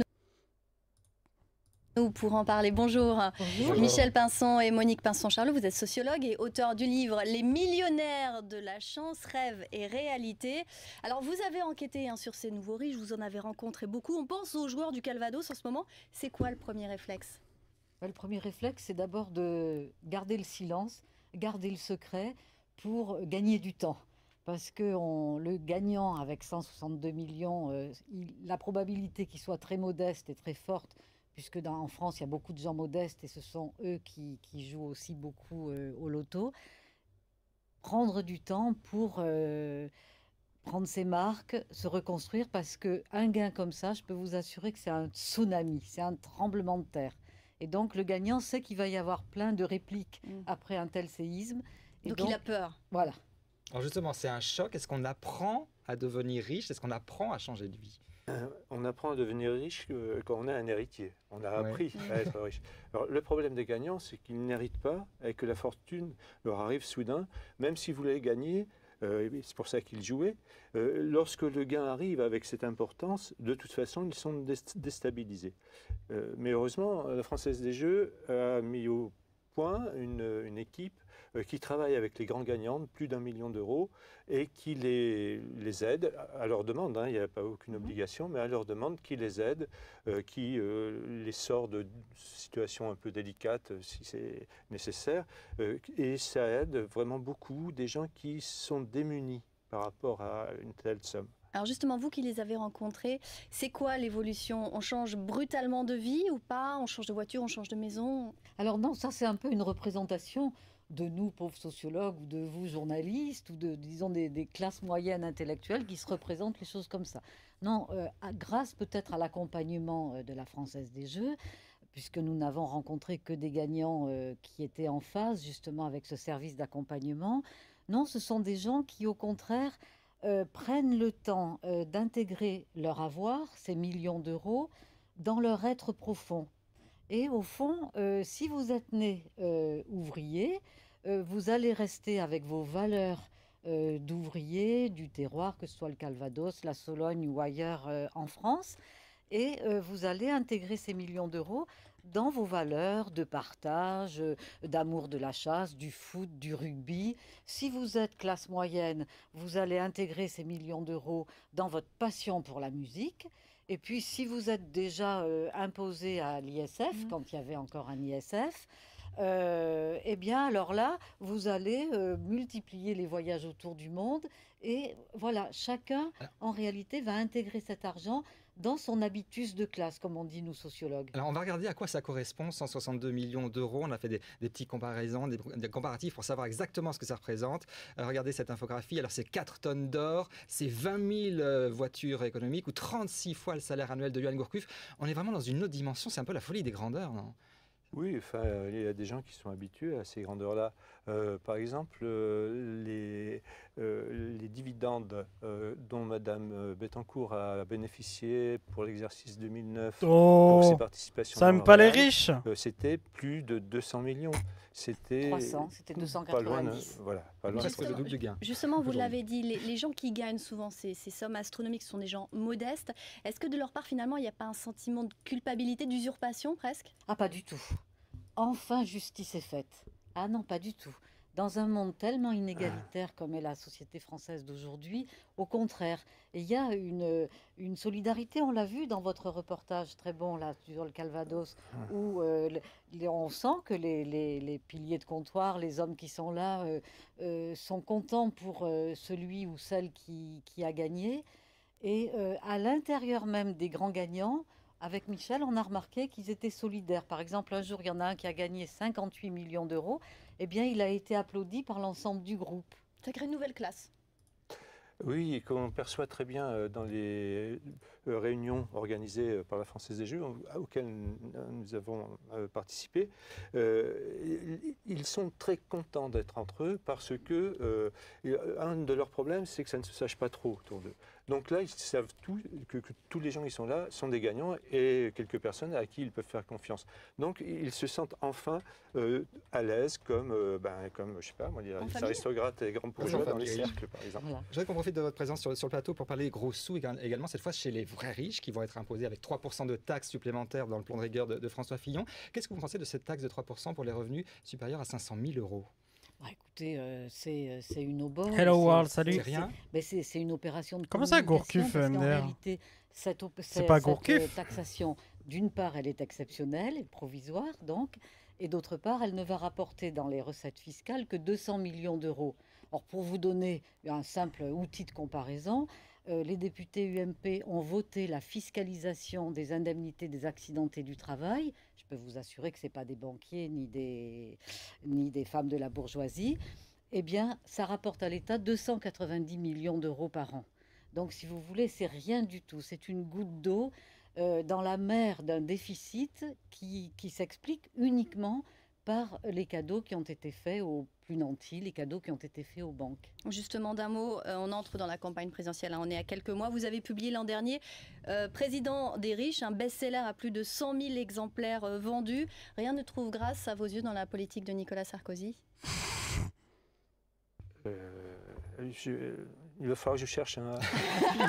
c'est un non, c'est un non. C'est un non, clairement. Non, mais je veux être honnête, mais j'ai quand même du mal, là, franchement. Le président du pouvoir d'achat, pour vous, non. Définitivement. Non, franchement, le titre, le président des riches... Il est communiste, Monique Pinson-Charlot. Est toujours d'actualité et malgré la crise... Remarque, Roussel, il trouverait des trucs. Malgré les problèmes de nos banques, eh bien, malheureusement, la roue tourne toujours dans le même sens. Merci beaucoup. Merci beaucoup à vous deux d'être venus sur le plateau. Tout de suite, ça c'est là. Voilà, donc là, on a revu ce qui a été dit dans le livre, mais je trouvais intéressant, vous voyez, de vous le mettre aussi comme ça. Maintenant, quand on dit président des riches, on pense à Macron, c'est vrai. Mais ils ont créé justement un ouvrage qui s'appelle Le président des riches sur Macron, justement. Ils l'ont appelé président des ultra-riches. Chouette interview, elle parlait bien. Oui, il parlait très bien. En plus, l'interview était très correcte. Je trouvais même les animateurs de BFM TV étaient pas problématiques. Hein, voilà. Parce que bon, aujourd'hui, je vous donne un exemple hein, quand même de ce qui se passe quand on dit certaines choses. Hein. Voilà. Ces gens-là, Les grandes fortunes augmentent. Bon, vous avez un patron qui est quand même plutôt bien placé dans le classement, je sais pas combien il est, 12e, un truc comme ça, ou 11e. Drahi, 8 à 9 milliards. Bon. Donc vous voulez Et demander donc- au et le grand problème, c'est patron que de payer si les ça- retraites. Hein Vous voulez demander au grand patron de payer les retraites des Français. Oui, mais parce que les Ce grands serait ça, patrons, ils ont votre volé solution. l'argent. Drahi, c'est un voleur. Bah, vous n'allez pas le dire, vous pouvez pas le dire, c'est votre patron. Non, mais c'est- non, mais sérieusement, ces gens-là, comment on Vous peut avoir... exprimez quand même sur sa chaîne savez- de télé, Ouais, vous pouvez pas dire un truc comme franchement- ça. Moi, je ne crache pas dans la main qui me nourrit. Non, mais- Un, rien ne vous permet de dire ça. Deux, c'est pas le sujet ce soir. Donc allez-y, Si, c'est le continuez. sujet parce qu'on veut nous expliquer que les retraites, il n'y a pas d'argent, qu'on est obligé de faire ça. Il faut aller le chercher ailleurs. Ouais. c'est ça. Incroyable. Quand on est dans Poto. une situation où les gens Philippe, ils ont même incroyable. pas 1200 euros par mois, le SMIC il est à 1200. Aujourd'hui, qu'il y ait autant de richesse que ça, on va pas revenir sur Drahi, mais non, globalement, les milliards qu'il y a, et puis la fraude fiscale, l'évasion fiscale, pourquoi on n'en parle plus de ça? Ce sont 80 milliards à peu près d'euros de manque à gagner pour l'État. Tous ces gens-là se sportent de ces gens-là qui vont tricher en déplaçant l'argent. Pourquoi on parle pas de ça? Donc c'est pour ça qu'il y a de quoi s'énerver. Vous ne pouvez pas Oui, lancer mais en des même temps- accusations comme Si, ça parce sans que- aucune mais- preuve. Pablo, je Mais si, voudrais qu'on mais si, laisse- la preuve c'est voudrais qu'on l'impôt laisse sur la les parole à sociétés. Pablo. Mais non, mais c'est légal, parce que c'est du vol légal. C'est pour ça que ça nous scandalise. Merci beaucoup. Merci d'avoir été avec nous. Ouais, je vous ai Philippe. écouté presque jusqu'au bout. Presque. Et Merci. puis,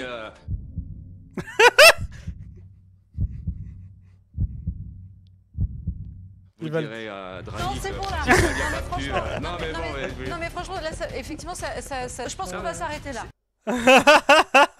Ah non, c'était tellement, mais tellement obvious, tu sais, le moment de... Et puis, vous direz à Drahi, et là, bam. Non, c'est incroyable. C'est vraiment incroyable. Non, mais c'est ça. On peut avoir le lien de cette vidéo SMR, mais bien sûr, voyons. Voilà. Évidemment, les amis. Mais voilà. Non, ben, incroyable. Ouais, c'est la chaîne de Glou Patate, effectivement. Mais voilà, après, c'est Poutou, hein. Voilà, hein. Je veux dire, on est habitué à quelqu'un qui parle aussi bien, j'ai envie de dire, en politique. Voilà, hein. En fait, c'est Poutou qui aurait dû gérer la NUPES. Voilà. Quoique non, parce que le NPA, là, je sais pas, il y a scission encore chez les trotskistes. Au niveau de désaccord sur le travail du sexe, compliqué, hein. Mais bon, on n'est pas là pour juger. On est là pour sociologiser, évidemment. Voilà. Donc, pour revenir à notre affaire, la libération monétaire, parce que finalement c'est de ça qu'on parlait, hein. Si l'argent fait l'objet de jugements volontiers négatifs, notamment mis en contact avec d'autres objets moraux qu'est la pauvreté, il est bien évidemment sujet à des évaluations beaucoup plus positives. C'est notamment ses vertus de libération qui sont le plus souvent mises en avant. En gros, avec de l'argent, bah, tu vas en voyage. C'est cool. Ce n'est pas seulement qu'avoir de l'argent, si possible en grande quantité, donne des pouvoirs. L'argent et son corollaire indispensable, le marché, ont été souvent analysés comme libérant les individus des dépendances et des contraintes traditionnelles. Dans des économies sans monnaie, il est difficile, voire impossible, d'échapper à son groupe d'appartenance. Si les ressources dont j'ai besoin pour vivre et pour survivre me viennent seulement de mon inscription dans un clan, une tribu ou un village, je suis prisonnier de celui-ci. Je n'aurai d'ailleurs probablement pas le choix de ce que je consomme et serai obligé de partager la nourriture commune et d'utiliser les outils collectifs sans avoir la possibilité de faire valoir facilement mes préférences, ne parlant même pas de ma personnalité. Ah bah oui, donc oui, le communisme, quoi. Non, je plaisante. Mais voilà. Et tiens, petit juste info, si vous êtes étudiant en fac de sociaux, s'il vous plaît, parlez de ma chaîne. Voilà. C'était le moment publicité incroyable. Je n'ai d'ailleurs probablement aucun moyen de refuser de participer au travail collectif. Même si celui-ci me déplaît, l'argent permet de briser ses dépendances et donne à l'individu la liberté d'acheter ce qu'il veut, à qui il veut, au moment où il souhaite et dans les conditions qu'il juge justes. Inutile d'aller chercher dans un lointain passé pour le comprendre, les enfants et les adolescents qui découvrent l'argent de poche savent souvent combien celui-ci les rend relativement indépendants de leur famille. Le désir chez certains jeunes, notamment des classes populaires, de gagner rapidement sa vie, traduit d'ailleurs la conscience de ce pouvoir libérateur de l'argent. Ben oui. Et souvent, vous avez le fameux truc du daron. Je sais pas si vous le connaissez, hein, mais...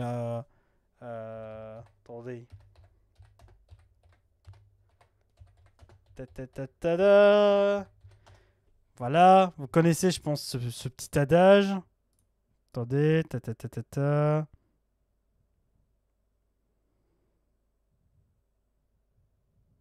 Tac. Alors.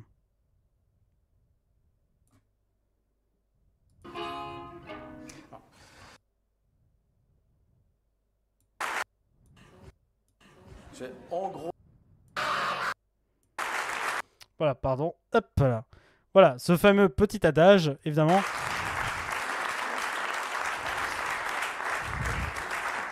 Et là, la réponse du père, ça a été: il est hors de question que je te donne 1 franc pour acheter ça. Si tu veux te payer ton disque, t'as qu'à aller travailler. Incroyable. Incroyable.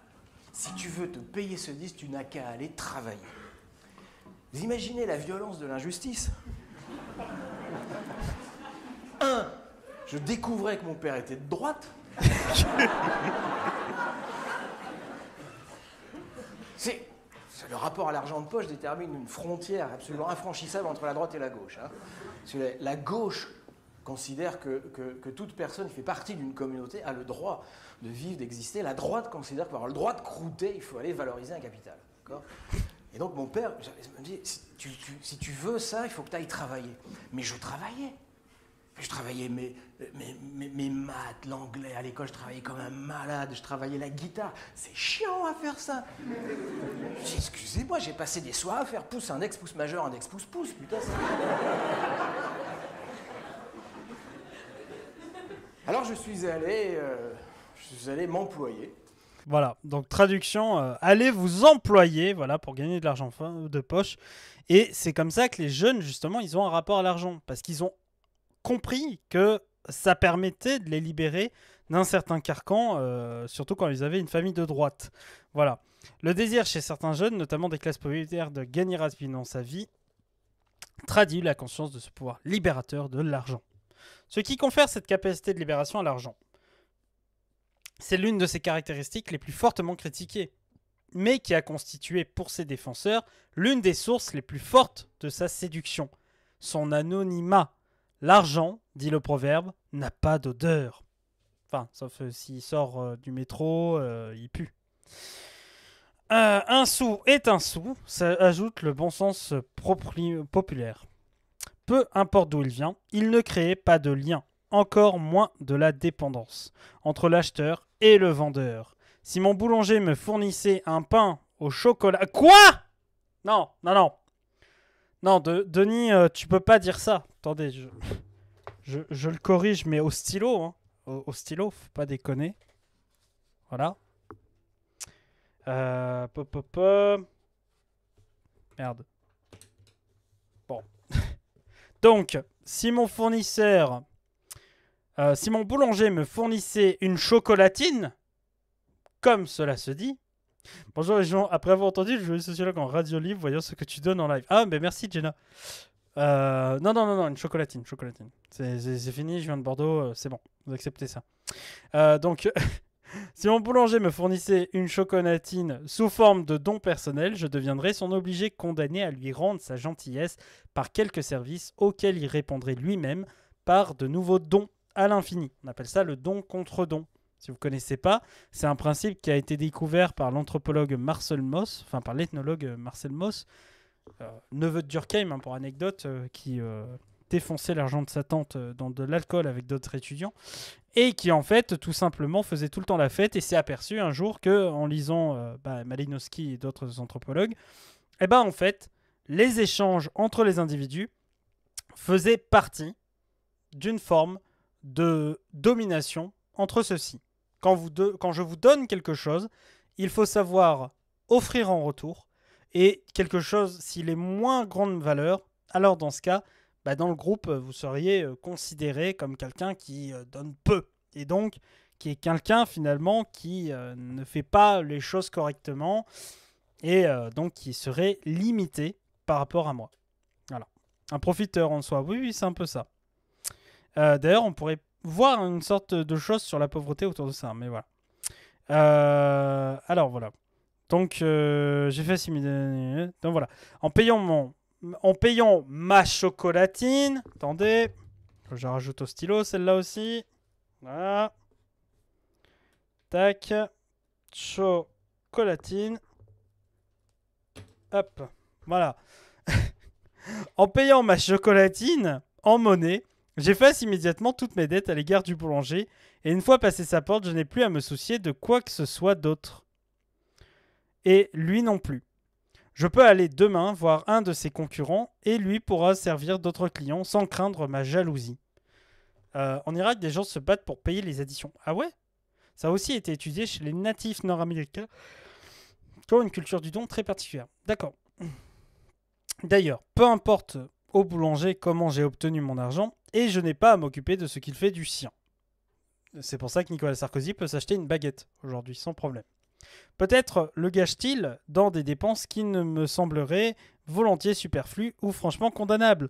Et peut-être mon métier lui fera-t-il horreur. Peut-être sommes-nous même des adversaires politiques, chacun votant pour des partis diamétralement opposés. Peut-être que quand vous jouez à Harry Potter ou que vous aimez la fiction de Harry Potter, vous donnez de l'argent à J.K. Rowling, qui est une grosse transphobe et TERF. Mais d'un autre côté, malheureusement, cette création, ce monde magique vous permet aussi de vous extraire d'une condition difficile. Donc, moralement, les deux réponses en réalité sont délicates à tenir. Parce que d'un côté, oui, vous pourriez dire « Non, censure, cancel J.K. Rowling, cancel l'argent qu'on lui donne !» Et quelque part, vous pouvez dire « Oui, mais j'ai le droit de vivre de loisirs et de m'amuser. » Sachant qu'en plus, déjà, rien qu'en traînant sur Twitter et en disant ça, tu donnes de l'argent à Elon Musk. Enfin bref, c'était un petit débat que j'ai vu sur les internets, comme on dit, assez fort. Sauf quand on est pauvre, on a des bons à dépenser d'une manière contrôlée. Et oui, malheureusement. Ah là là, toi aussi tu as reçu un chèque énergie ce mois-ci. Mais l'argent nous permet en théorie de vivre et d'échanger pacifiquement tout en maintenant l'un à l'égard de l'autre, une indépendance et un détachement de bonne loi. Bon, ça c'est entièrement faux, c'est la théorie. Hein. On est bien d'accord. On sent bien à la lecture de cet exemple fictif que quelque chose cloche. Je demanderai à mon boulanger pour qu'il vote avant de lui acheter mon pain. C'est possible, flux tendu. Si j'apprends que mon boulanger soutient activement un parti politique raciste ou fasciste, par exemple, j'aurais probablement envie de le boycotter. Ah. Denis Colombi est donc Antifa. C'est bien. Et si lui-même n'est pas légalement en droit de refuser de me servir, il peut mettre en place quelques stratégies efficaces pour éviter d'avoir à accepter mon argent. Que l'on pense comment aux États-Unis certaines entreprises de l'industrie du mariage ont cherché à faire valoir un droit à refuser de se mettre au service de couples de même sexe. Pas d'odeur, l'argent. Vraiment.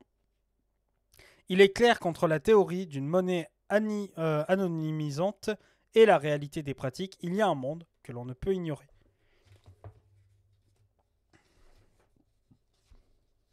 Je regarde où on en est. On a bientôt fini le chapitre, les amis, c'est incroyable. Oh, on a mis... Je crois que c'est le chapitre le plus long du livre. Hein. Après, les autres sont plus courts. Mais le chapitre 1, waouh! L'intro plus le chapitre 1, ça fait beaucoup. Hein. Ouais, il fait presque 50 pages. S'il vote extrême droite, je le boycotte. S'il vote centre droit, je ne lui achète plus que du pain complet. Et s'il vote à l'extrême gauche, je lui achète la boulangerie. Pardon, non.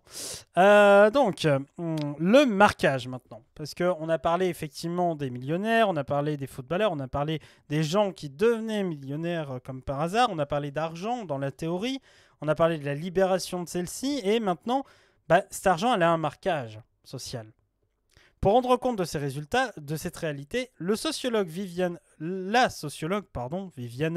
Zelizer a forgé la notion de marquage de l'argent. Selon l'origine des revenus, ceux-ci ne pourront pas être utilisés de la même façon. C'est assez évident pour les gains des activités illégales, l'argent sale, qu'il faut blanchir avant de pouvoir en jouir pleinement. Mais de nombreux travaux soulignent que c'est aussi et surtout le cas pour les sources et les usages les plus courants. L'argent, reçu en héritage ou en cadeau, ne peut par exemple être utilisé n'importe comment. Il serait malvenu d'utiliser la somme créditée sur une liste de mariage pour un projet autre que celui explicitement annoncé. Encore moins pour quelque chose qui n'aurait rien à voir avec l'événement ou ses protagonistes. La possibilité technique peut bien sûr exister, mais la réalité des pratiques, elle, est autrement plus compliquée. Ce marquage limite donc le caractère libérateur de l'argent.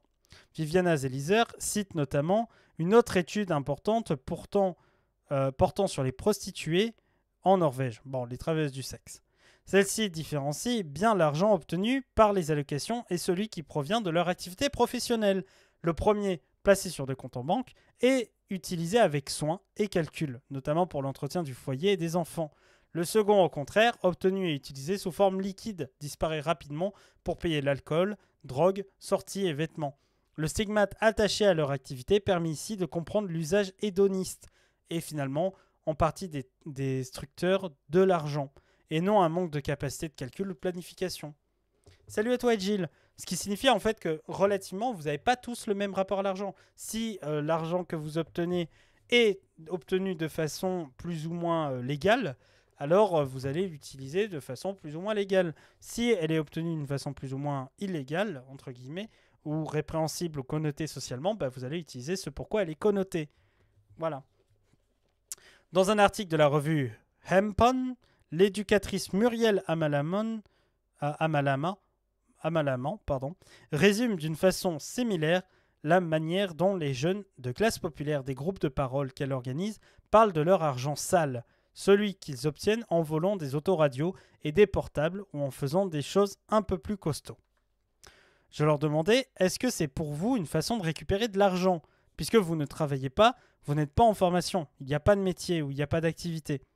Et ils me disaient, mais non, pas du tout, on n'est pas là pour récupérer de l'argent parce que cet argent de toute façon c'est de l'argent sale, il ne vaut rien.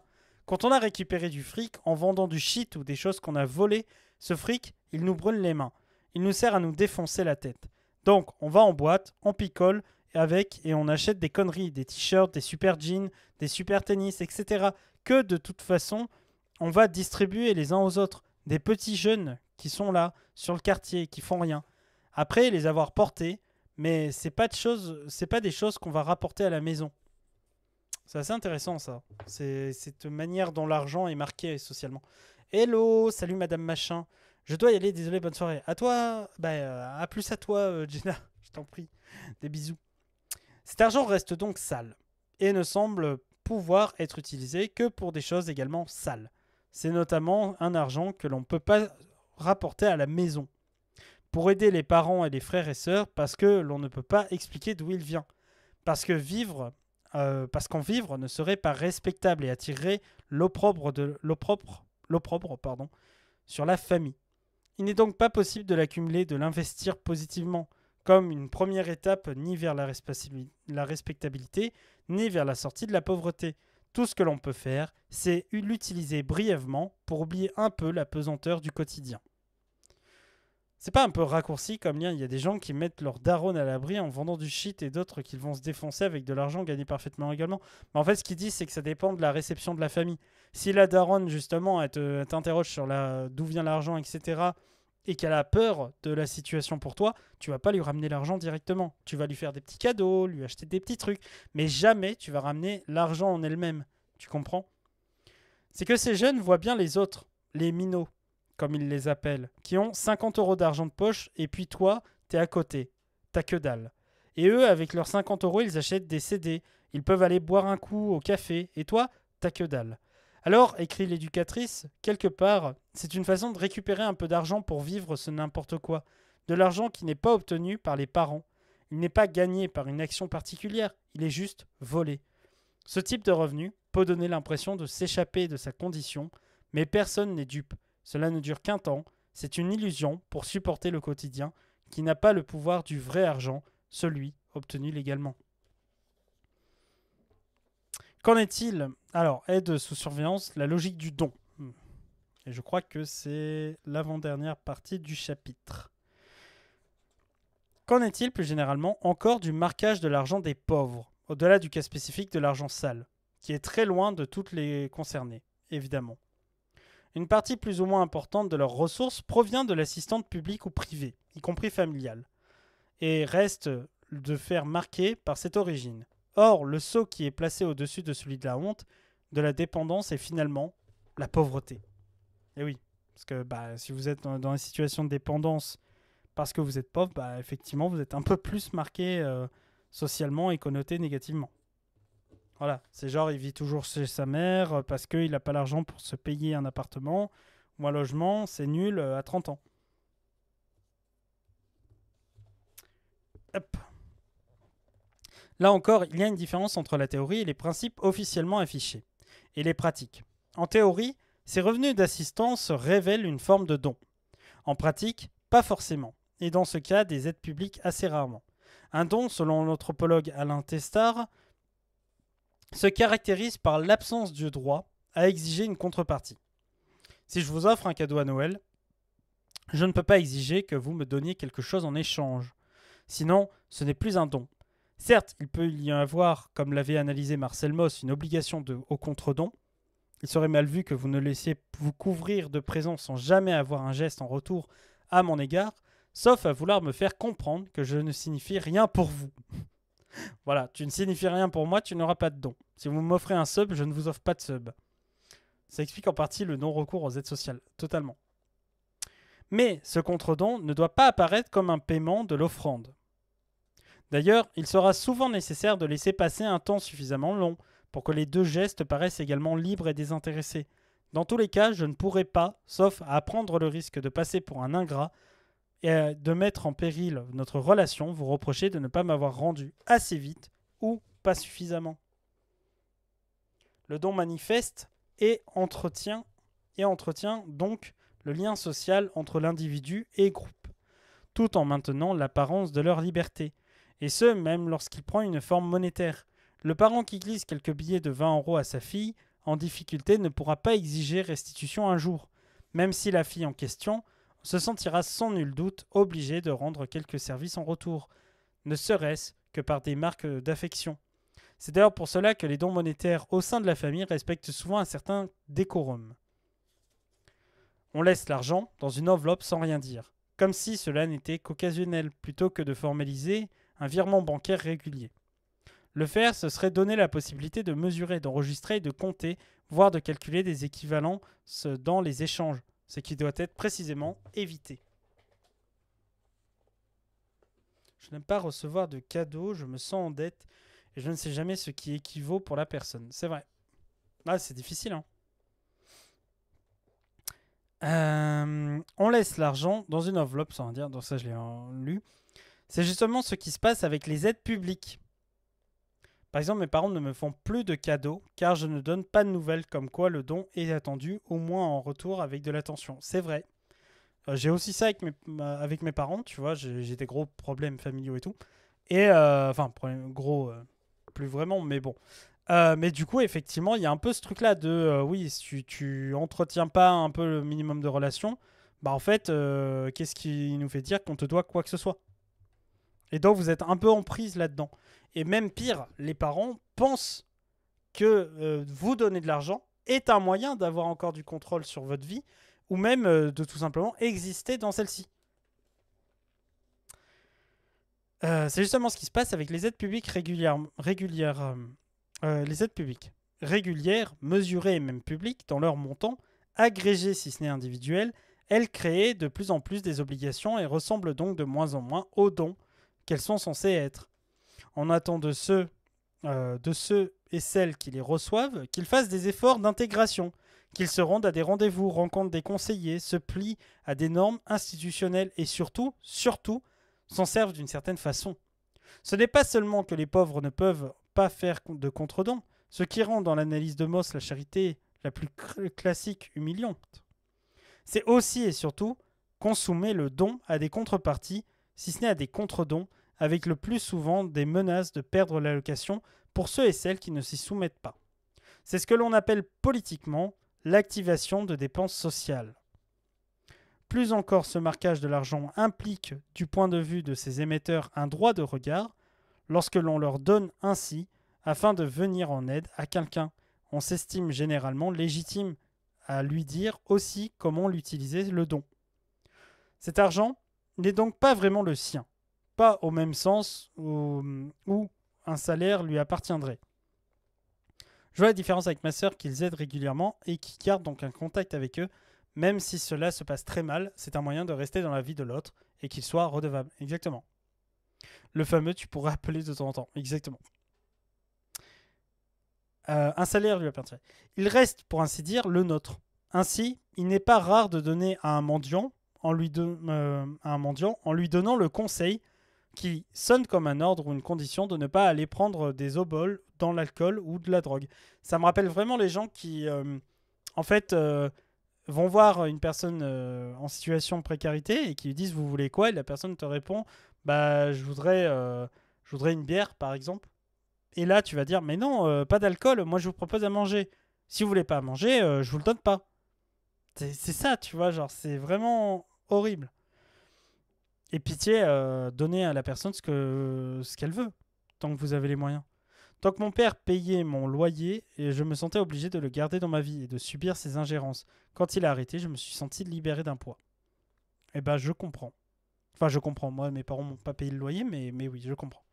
Et si l'on ne le dit pas explicitement, ce peut être implicite dans le choix des personnes à qui l'on donne, ceux qui ont l'air le moins susceptibles d'en avoir une utilisation indue. Il en va de même pour les aides au sein de la famille. Si elles se font souvent en nature plutôt qu'en monnaie, sonnante et trébuchante, on ne peut exclure que c'est parce que les parents peuvent éviter que leur argent, chèrement gagné, ne soit finalement utilisé à mauvais escient. Et voilà.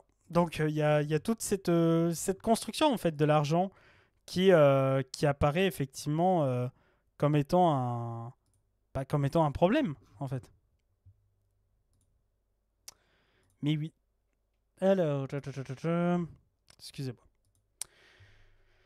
Alors, bénéficiaire non propriétaire.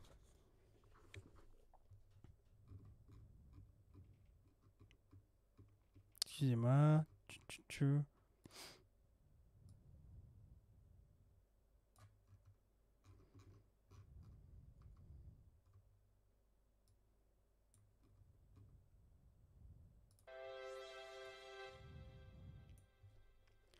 Mais c'est évidemment pour les aides publiques que ce mécanisme de dépossession symbolique est le plus fort.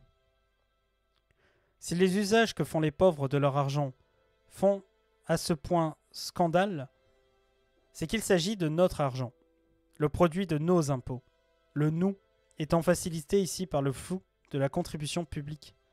En un sens, ce n'est même pas de l'argent ou de la monnaie au sens plein économique du terme. Il n'a rien d'anonyme. Il n'a pas perdu son histoire en circulant, et il est profondément marqué. Il n'est pensé, souvent, que comme une sorte de prêt accordé par la société, l'État, la République ou les citoyens, prêt qu'il faudra rembourser et payer un jour ou l'autre, et plutôt tôt que tard. Les plus riches peuvent bien faire ce qu'ils veulent de leur argent. Ils leur appartiennent pleinement. Et libre à eux de gâcher et d'en jouir comme bon leur semble. Les pauvres, non. Ils ne font... Pardon. Ah, j'ai vraiment du mal là d'un coup. Excusez-moi.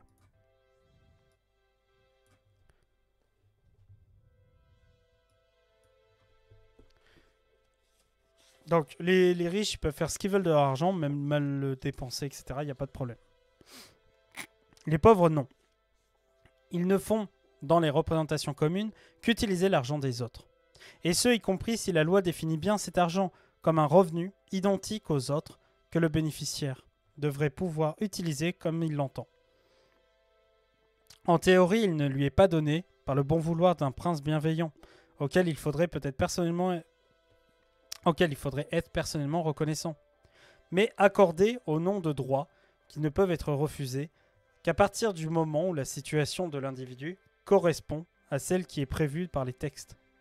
Cette nature particulière de l'argent des pauvres ne se limite pas au seul revenu de l'assistance.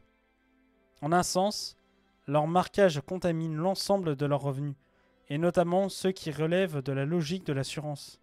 Si le revenu de solidarité active RSA est un droit pour les plus fragiles, les allocations chômage sont-elles le produit d'une assurance certes obligatoire, mais pour laquelle la personne a cotisé exactement comme un automobiliste n'est indemnisé en cas d'accident que parce qu'il a précédemment payé sa police d'assurance. Le chômeur qui touche ces allocations ne reçoit donc pas en théorie un don, mais touche le produit d'un service qu'il a précédemment payé par son travail. Même si on est bon pauvre qui fait attention à ses dépenses, ça ne suffit pas. La preuve, c'est qu'au RSA, tu dois chercher un job, tu dois finir par rembourser en payant à ton tour via le travail. C'est vrai. C'est pour cela que l'on dit parfois que les cotisations sociales sont du salaire indirect, parce qu'elles constituent une rémunération en nature du salarié, sous la forme d'une police d'assurance. Pourtant, les discours et les décisions politiques, en s'orientant vers une condamnation toujours plus ferme des chômeurs et en leur imposant des impositions toujours plus grandes, montrent que l'on ne... des obligations, pas des impositions. Montrent que l'on ne pense pas ces allocations comme leurs droits, mais comme notre argent. On se souvient peut-être de Christophe Castaner, alors porte-parole du gouvernement, conditionnant l'ouverture des allocations chômage aux démissionnaires à l'usage que ceux-ci feraient dans ce droit... Pardon. Aux démissionnaires à l'usage que ceux-ci feraient de ce droit la liberté. Ce n'est pas... Alors, pardon. Elle est compliquée cette phrase. Hein. On se souvient peut-être de Christophe Castaner, alors porte-parole du gouvernement, conditionnant l'ouverture des allocations chômage aux démissionnaires à l'usage que ceux-ci feraient de ce droit. Les citations. La liberté, ce n'est pas de bénéficier des allocations chômage pour partir 2 ans en vacances. Fin de citation. Pourtant, personne ne penserait à reprocher à un accidenté de la route de préférer passer quelque temps sur une plage de Bahamas plutôt que de se racheter une voiture. L'individualisation et la moralisation des questions sur la pauvreté proviennent donc aussi de là, du fait qu'une partie, au moins de l'argent des pauvres, reste marquée comme ne leur appartenant pas ou pas entièrement. De ce point de vue, cet argent ne peut être pour eux entièrement libérateur. Au contraire, au travers de ces débats, c'est peut-être émancipation qu'on leur refuse. On s'interdit en fait de penser que cet argent, ou plus précisément son manque, qui fait la pauvreté. Ouais, on s'interdit de penser que c'est l'argent, ou plus précisément son manque, qui fait la pauvreté. Que s'ils en avaient plus, ils cesseraient peut-être d'être pauvres, et notamment d'agir et de consommer comme des pauvres. À partir du moment où l'on pense que le manque d'argent n'est pas le problème de la pauvreté, on ne peut s'empêcher de penser que celle-ci vient d'ailleurs et de quelque tare personnelle ou collective dont il n'est pas forcément sûr que l'on puisse se débarrasser. Nous n'avons plus trop de mal à accepter le principe de la différence culturelle dans le temps ou dans l'espace. Nous dire que si nous avions vécu à une autre époque ou dans un autre pays, les choses qui nous semblent aujourd'hui étrangères, comme ne se laver qu'une fois par an ou manger des insectes, nous apparaîtraient normales et évidentes. C'est le travail auquel se sont astreints les sciences sociales depuis leurs origines. Malheureusement, la tâche apparaît encore difficile. Pour ce qui est de la différence des conditions économiques, pour les plus fortunés d'entre nous, l'idée que si nous étions pauvres, nous ferions sans doute les mêmes choix et nous aurions les mêmes attitudes que les plus pauvres est encore dure à accepter. Sans doute est-ce que parce que les enjeux sont d'autant plus forts qu'ils sont proches de nous.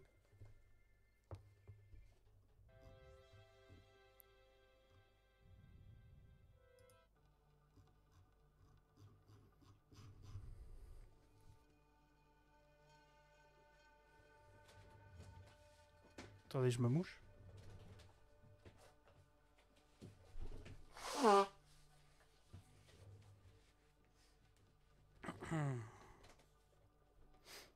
Juger.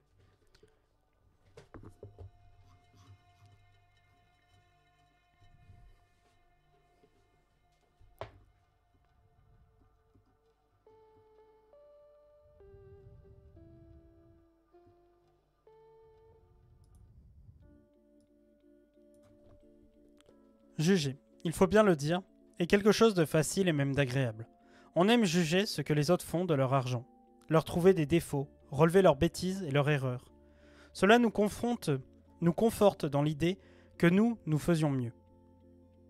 Il en va de même pour les pauvres, les considérer comme responsables de leur sort en plaisant et rassurant. S'ils sont pauvres, c'est parce qu'ils ont un défaut ou parce qu'ils ont fait des erreurs. Alors notre propre situation, si elle est plus favorable, est justifiée. Et si nous sommes nous-mêmes pauvres, nous pouvons penser qu'au moins... Nous pouvons penser qu'au moins... Nous sommes... Putain, pardon, je suis désolé, je perds mes pages depuis tout à l'heure. Ma concentration est limitée, c'est horrible.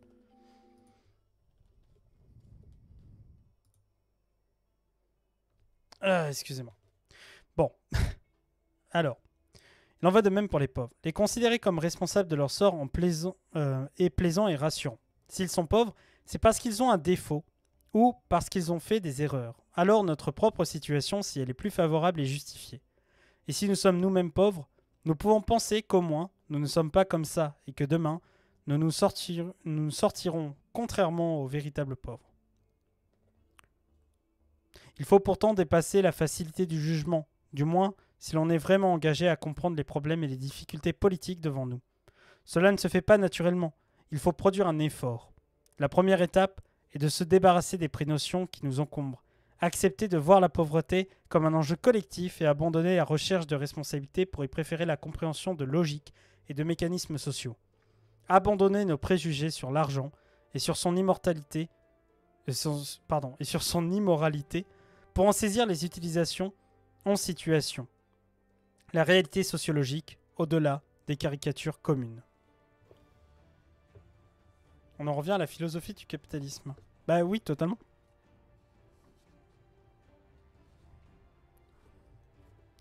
Totalement. Je commence à fatiguer sur la lecture, donc je pense qu'on va s'arrêter là pour aujourd'hui. Sur cette lecture socio. En tout cas, néanmoins, je suis très content de vous l'avoir fait. Et puis voilà, on va pouvoir se barrer là-dessus.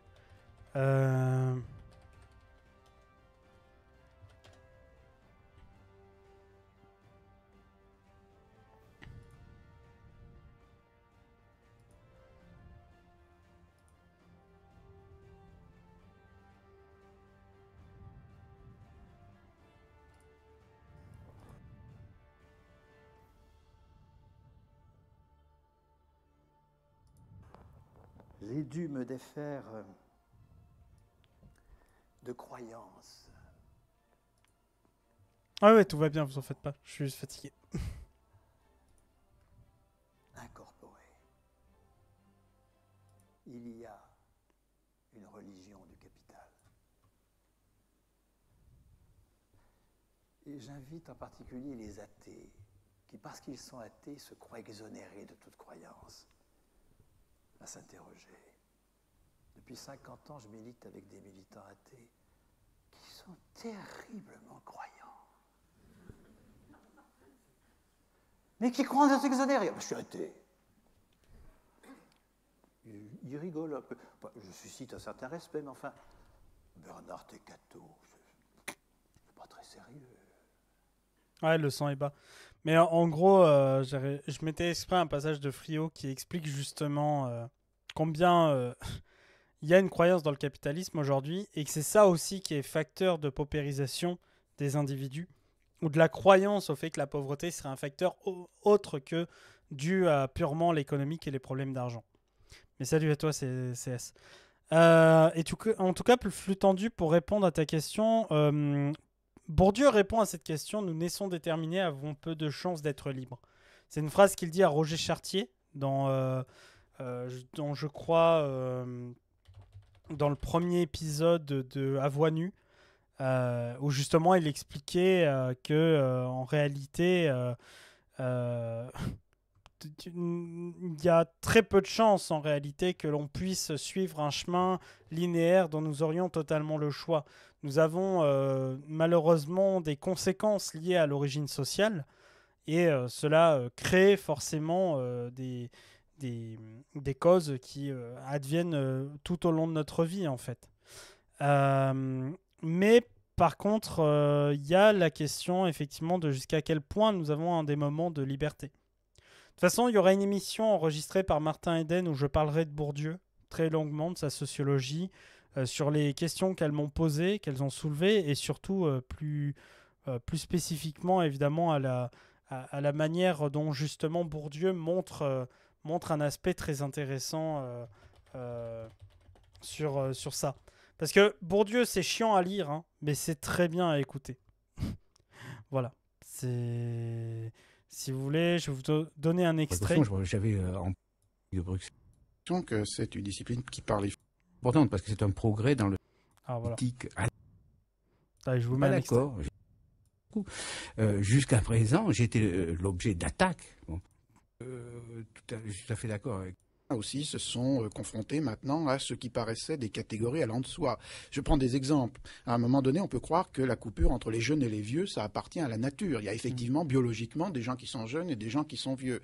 Ou bien des frontières dans des régions. Il y a clairement des limites administratives ou territoriales. Donc là, c'est Roger Chartier qui est dans la France du Midi ou dans la France du Historien. Nord. Ou des groupes sociaux. Il y a objectivement des catégories, l'INSEE en produit tous les jours et d'autres instituts produisent des grands classements qui fait qu'il y a des classes moyennes, des patronats, des salariés, etc.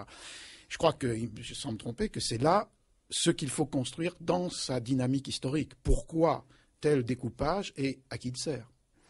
Oui, je pense que je suis tout à fait d'accord avec tout ce que tu viens de dire et je pense que un des apports de mon travail, ça a été, et c'est pourquoi je suis toujours très surpris, quand il est décrit comme dogmatique, terroriste, etc., a été de retourner sur la science elle-même le regard scientifique. Et par exemple, au lieu d'utiliser sans hésitation ni réflexion les classifications professionnelles, par exemple, de les prendre pour objet d'analyse. Alors, le paradoxe, c'est que, par exemple, les historiens, je pense que nous avons la meilleure école historique du monde, c'est pas un compliment verbal. Bon, il reste que les historiens sont souvent d'une naïveté extraordinaire dans l'utilisation des catégories. Par exemple, on peut faire des statistiques longitudinales comparant le statut des médecins depuis le XVIIIe siècle jusqu'à nos jours. J'invente peut-être l'exemple, mais bon, et sans se dire que la notion même de médecin est une construction historique qui n'a pas cessé de changer, que, autrement dit, ce sont les catégories même avec lesquelles on construit l'objet historique qui devrait être l'objet d'une analyse historique. La même chose à propos des termes même avec lesquels nous parlons de la réalité. Par exemple, on parlera de politique.